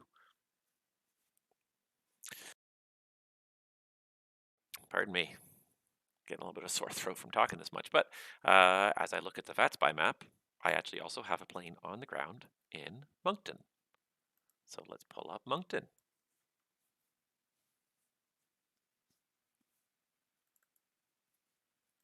There we go. We got a plane on the ground in Moncton. So hopefully he'll file something here.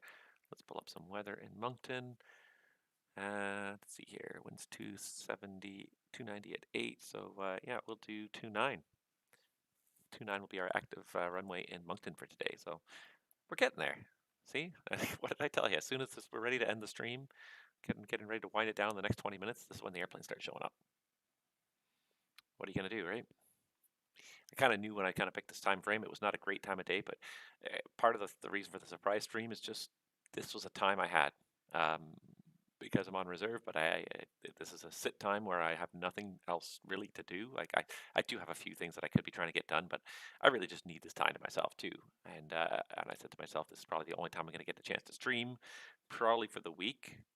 Again, being on reserve, it's terrible. And this week is actually the best week of all because at least I was on the daytime reserve. Next week I'm on the nighttime reserve. So yeah, nothing is probably going to happen all week long. The only day where I may be able to squeeze something in might be Sunday. Sunday night I might be able to do a stream. So maybe I'll plan on that actually, now that I think about it, because I'm on night reserve starting on Monday night. So I could do a stream on Sunday night and it would be okay. So maybe we'll plan on that. That might actually be useful. I'll see how kind of things sort of shape up a little bit through the weekend, but that might actually be a good thing to plan on. Might be doing a Sunday night stream. So let's start thinking about that.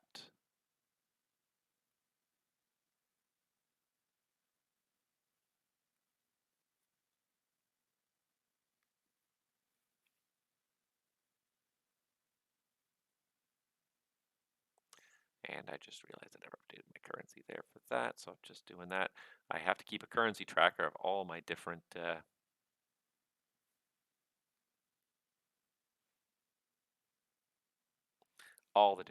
divisions I operate in, and when I lost control of them, so I can kind of make sure that I haven't gone more than about a month without controlling all of them, because it's tough to keep track of them. There's 6 divisions here in Canada. It's not impossible, but it just helps if you sort of have if you have a date marker where you can just say, I controlled this date last time, so hence I'm due for more controlling by this date. Kind of helps just at least kind of keep me sort of even and operating everything sort of evenly. What's going on? That was weird, little hesitation there and trying to pull up the scope. All right, so anyways, we'll see what happens here. Hopefully we get our last couple of airplanes here.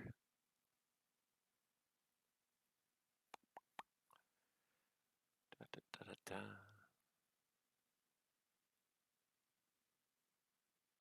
do see this one guy down here. He's just going to cut the very corner. It's barely even worth talking to this guy. Honestly, I'm not even going to really worry about him too much at this point, especially since, like I said, I got 15 minutes left. By the time I get a hold of him, he's going to be checking out already. Must be a headwind because these guys, they're not moving badly, but like 430 knots, it's not particularly fast, especially for 777. There must be a headwind happening at in that area. I don't have, oh, I do have weather actually here. I got my tablet. I could check the upper winds here, because it just seems like these guys going westbound especially are not making super fast progress anyways. I don't think it's like a really strong wind, but I think it's kind of a medium wind maybe. Somewhere in the middle.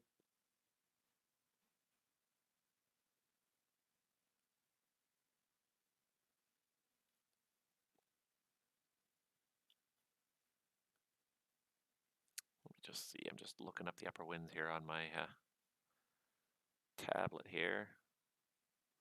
No, it's really not much of a wind. These guys add their 34, 30, 34.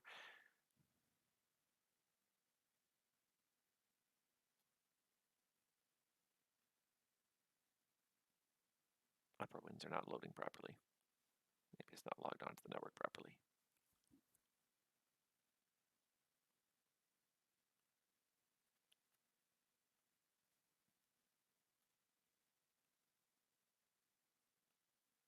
There we go. Now they've loaded. Yeah. In that general area, they're at 38. Yeah, you're looking at they're looking at about a 50 knot headwind, so it's not like crazy. It's enough to sort of hold them back, but it's not crazy.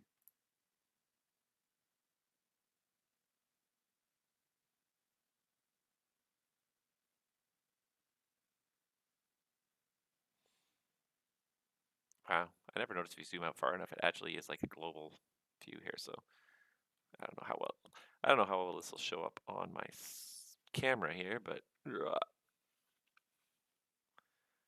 like there's the upper winds right now. But if you zoom out far enough, it actually gets into like almost like a global view. It actually is like, it's not just like a flat map. It actually is like a round global digital view. It's kind of neat. I had no idea it did that.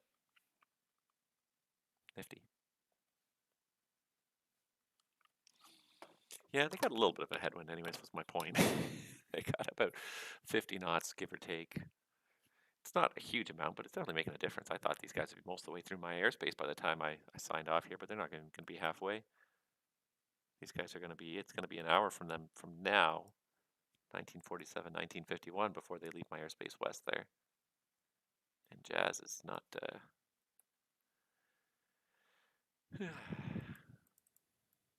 Jazz is not exactly moving in a hurry here either.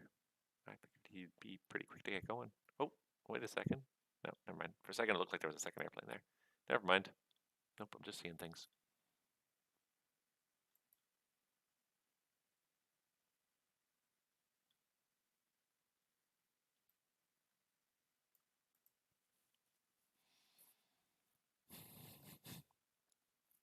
I really have run out of things to talk about, haven't I?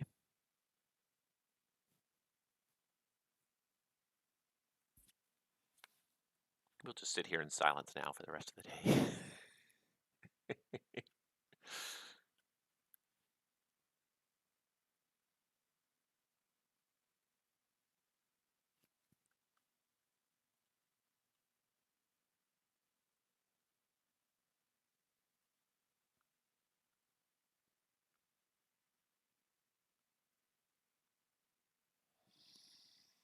I was hoping to be a little bit more exciting by now.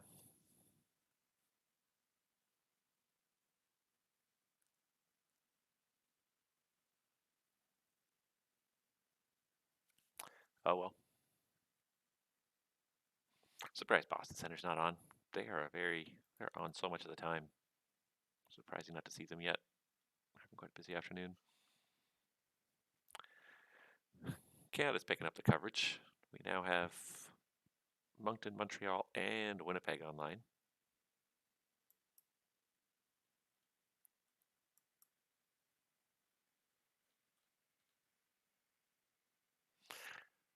US, this looks like LA, Oakland centers, and then we got towers up in Chicago, Knoxville, Washington, Philly. And we're slowly getting the afternoon sort of evening crowd starting to show up a little bit now. Oh, there's my departure out of Moncton. Let's see, what is he doing? He's doing CYCH CCS 3.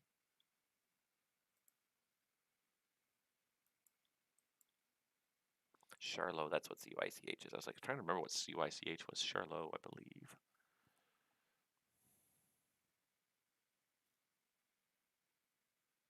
off and go CYCH.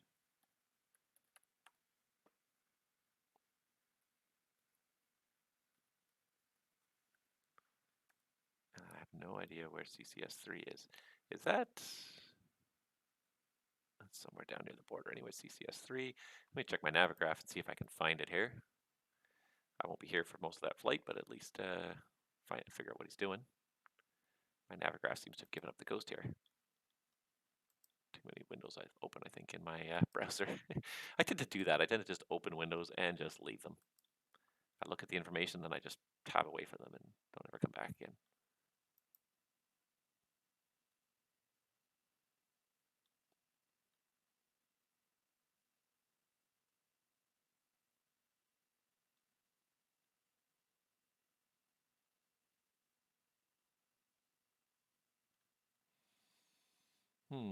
Okay, let me close that up. There we go. There we go. CY. Moncton for the American Airlines 731. American 731, Moncton, go ahead. Yeah, American 731. Request step time to 420. American 731, 420 is not a valid altitude for direction of flight. You'd have to go up to 430. My apologies, sir. 420 if that's possible. American 731 is approved. Climb flight level 430. Climb 420 for the American 431. RVSM airspace ends at 410. So the next westbound altitude is 43, eastbound 45, westbound 47, eastbound 49.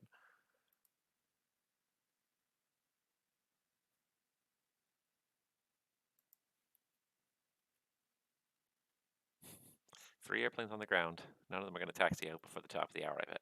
Oh, maybe one of them will. This VFR flight's just going to get going. He's definitely not going to make it very far. He's only in a Seminole, so it's probably going to take him about 20 or 30 minutes to get up to Charlotte, and then another 45 minutes to an hour to get back around to St. Stephen. And he's going to have to be careful of this restricted airspace. Moncton Jazz 7921 ready for taxi. Jazz 7921, Moncton, thank you. The Fredericton winds are showing 240 at 8. The altimeter 3026. Taxi Alpha, hold short the intersection and advise ready for takeoff.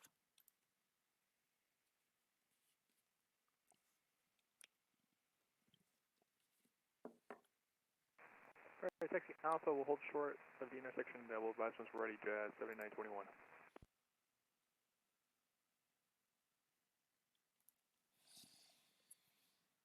All right, one departure. We'll get him away. We'll get him turned on course. That'll probably be the end of it. Yeah, no, I was just trying to figure out this guy. I don't think he can do what he wants to do directly anyways.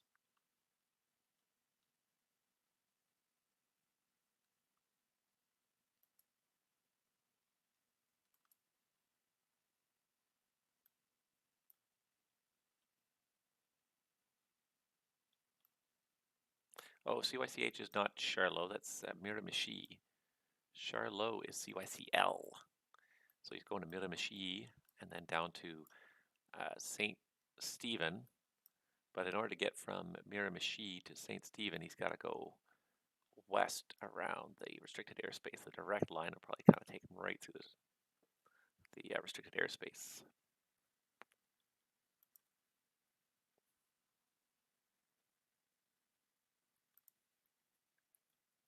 All right, there he comes.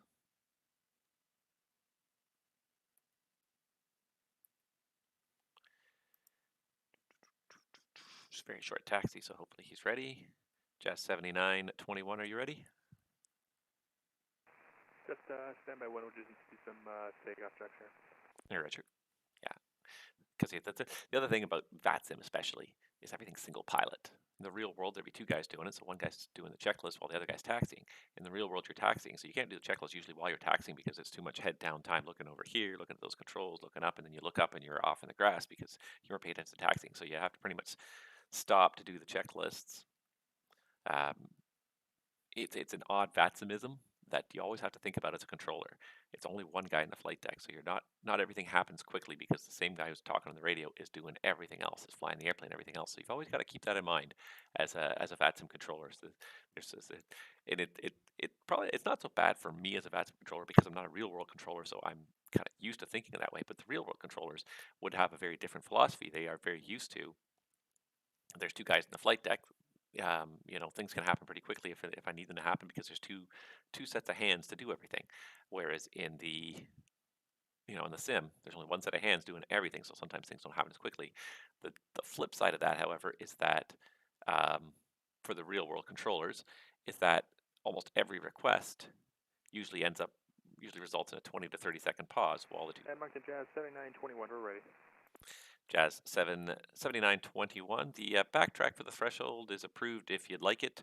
The winds are, let's see here, 240 at 8. Call me airborne, cleared for takeoff, runway 27.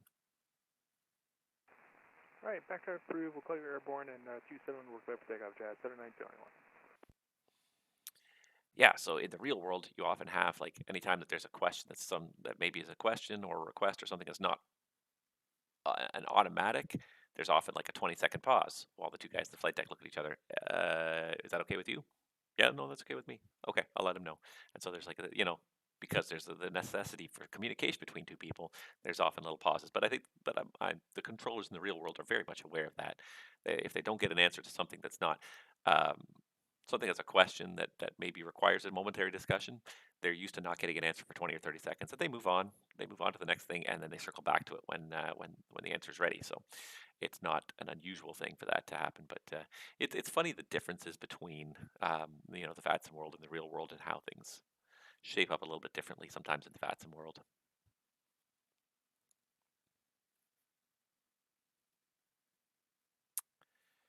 Let's see what else we got here. Oh, we do have a flight inbound to Halifax at long last. A Porter flight just took off from Montreal.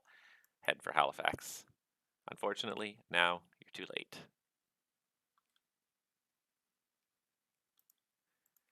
I have done my 3 hours, and yeah, it looks like it's about time to wrap it up. So I'm not disconnecting quite yet, but I'll just start my wrap up, guys. First of all, thank you so much for watching. Those of you that did choose to watch and stuck with me for any length of time, I appreciate it as always. I enjoy doing it. I enjoy just broadcasting and having fun. I enjoy VATSIMing all the time, and it's just nice to kind of also give other people a window and talk about it while we're doing it, especially during these daytime periods of time when there's not a whole lot of other adjacent controllers to talk to per se. So it's kind of nice to have the stream to talk to. Of course, that being said, I've probably run myself dry now. Trying to think about things to talk about for 3 hours when there's so little traffic happening. But nevertheless, I appreciate everybody sticking with me. I enjoy doing Moncton. It's a fun little center. There's lots of nice little airports pretty close together. All this little cluster of airports down here is all really close together. It's a shame, you know, when I have Moncton online, I don't get more traffic hopping in between those little airports. But anyways, it is what it is. But I do appreciate you guys watching. Stick with the channel as always. If you haven't subscribed, please subscribe below. I will be doing more live streams hopefully in the weeks to come. It's going to be a little bit challenging just with the reserve schedule I've got. There's a lot of night reserve, which means I can't really commit to anything that takes any length of time, including streaming. So it's going to be a little bit challenging in the month of November to do this. But nevertheless, I will try. And I do appreciate everybody's patience with me when I do try to get it done. And yeah, otherwise, thank you so much for sticking with the channel. Let's get this guy out of here en route. And oh, there he goes. He's almost done his backtracking. And then we're going to go ahead and pull the plug. I might just pull the plug on this guy right now because he's getting pretty close to the end of my airspace to begin with. German Cargo 224 Heavy Moncton. You're about to leave my airspace to the west. Boston's not online. Surveillance service terminates. Switch to the en route frequency and have a good day. Roger, leaving approved, German Cargo 224. Have a great day, bye-bye. Bye-bye. He sounds like he's getting tired. It's a long flight because he came from EDP. What's EDP? I don't know what EDP is.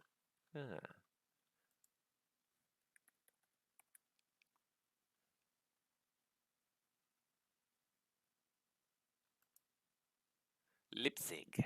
He came from Leipzig and he's going all the way to Mexico. He's got like 5 more hours to fly. He's already been flying for 6 and he's probably got like 5 to go still. That's a long flight. It sounds like he's going to fall asleep before he gets there. I shouldn't laugh. Fatigue is a serious issue.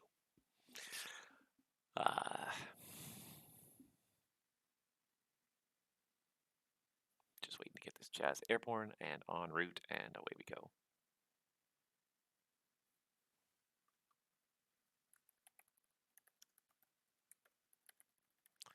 prepare my text message for this guy.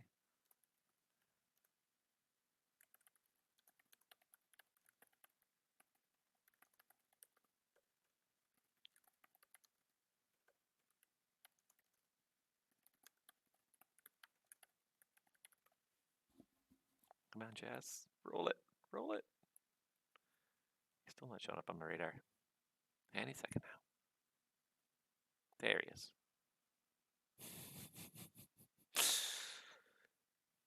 And unfortunately, this Moncton guy never did anything. And I didn't I call it? Didn't I say somebody told to log in? Jazz 7921 airborne passing 1,200.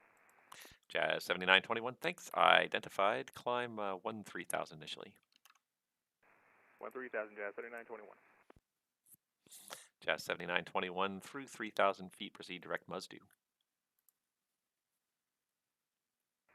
Through 3,000 direct Muzdu Jazz 7921.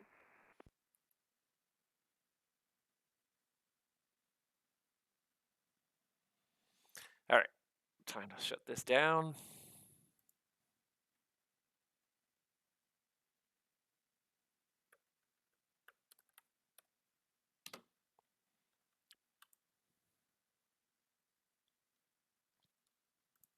American 731 Heavy Moncton. Go ahead. American 731 Moncton. Unfortunately, we're going to be closing down now, so you can switch to the en route frequency. Your surveillance service terminates. Have yourself a good rest of the day. All right, en route frequency, and thanks so much for the service, and enjoy your evening as well later on. For the American 731. Thanks. See ya. American 729, the same for you. Moncton is closing now, so you can switch to the en route frequency. Surveillance service terminates. Have yourself a great day. Thank you, and yourself. Have a good day. And Jazz 7921. Climb flight level 240. You can switch to the en route frequency. Surveillance service terminates. Have yourself a good rest of the day. Level 240 Jazz 7921. Thanks for the help. Good day. See ya. If anybody else is on Moncton Center frequency, Moncton Center is now closed. Switch to the en route frequency and have yourself a good rest of the day, everyone. All right. Nobody answered. Perfect. Everyone's gone. Goodbye. Yeah, that is it. So thank you guys so much for watching. I appreciate those of you that did stick with me to the end. I realize it's not the best time of day. I take the times when I can get them. They're not always great, but I take the times when I can get them. So I hope you enjoyed it nevertheless, and I hope to see you guys all on the channel real soon. Make sure you subscribe. Hopefully you'll get notified about the next stream. With any luck, it'll be Sunday afternoon. No promises though, or Sunday evening, but no promises. We'll see what kind of happens this weekend, but it's gonna be my goal anyway. So thank you again for watching, and take care, stay healthy and safe out there.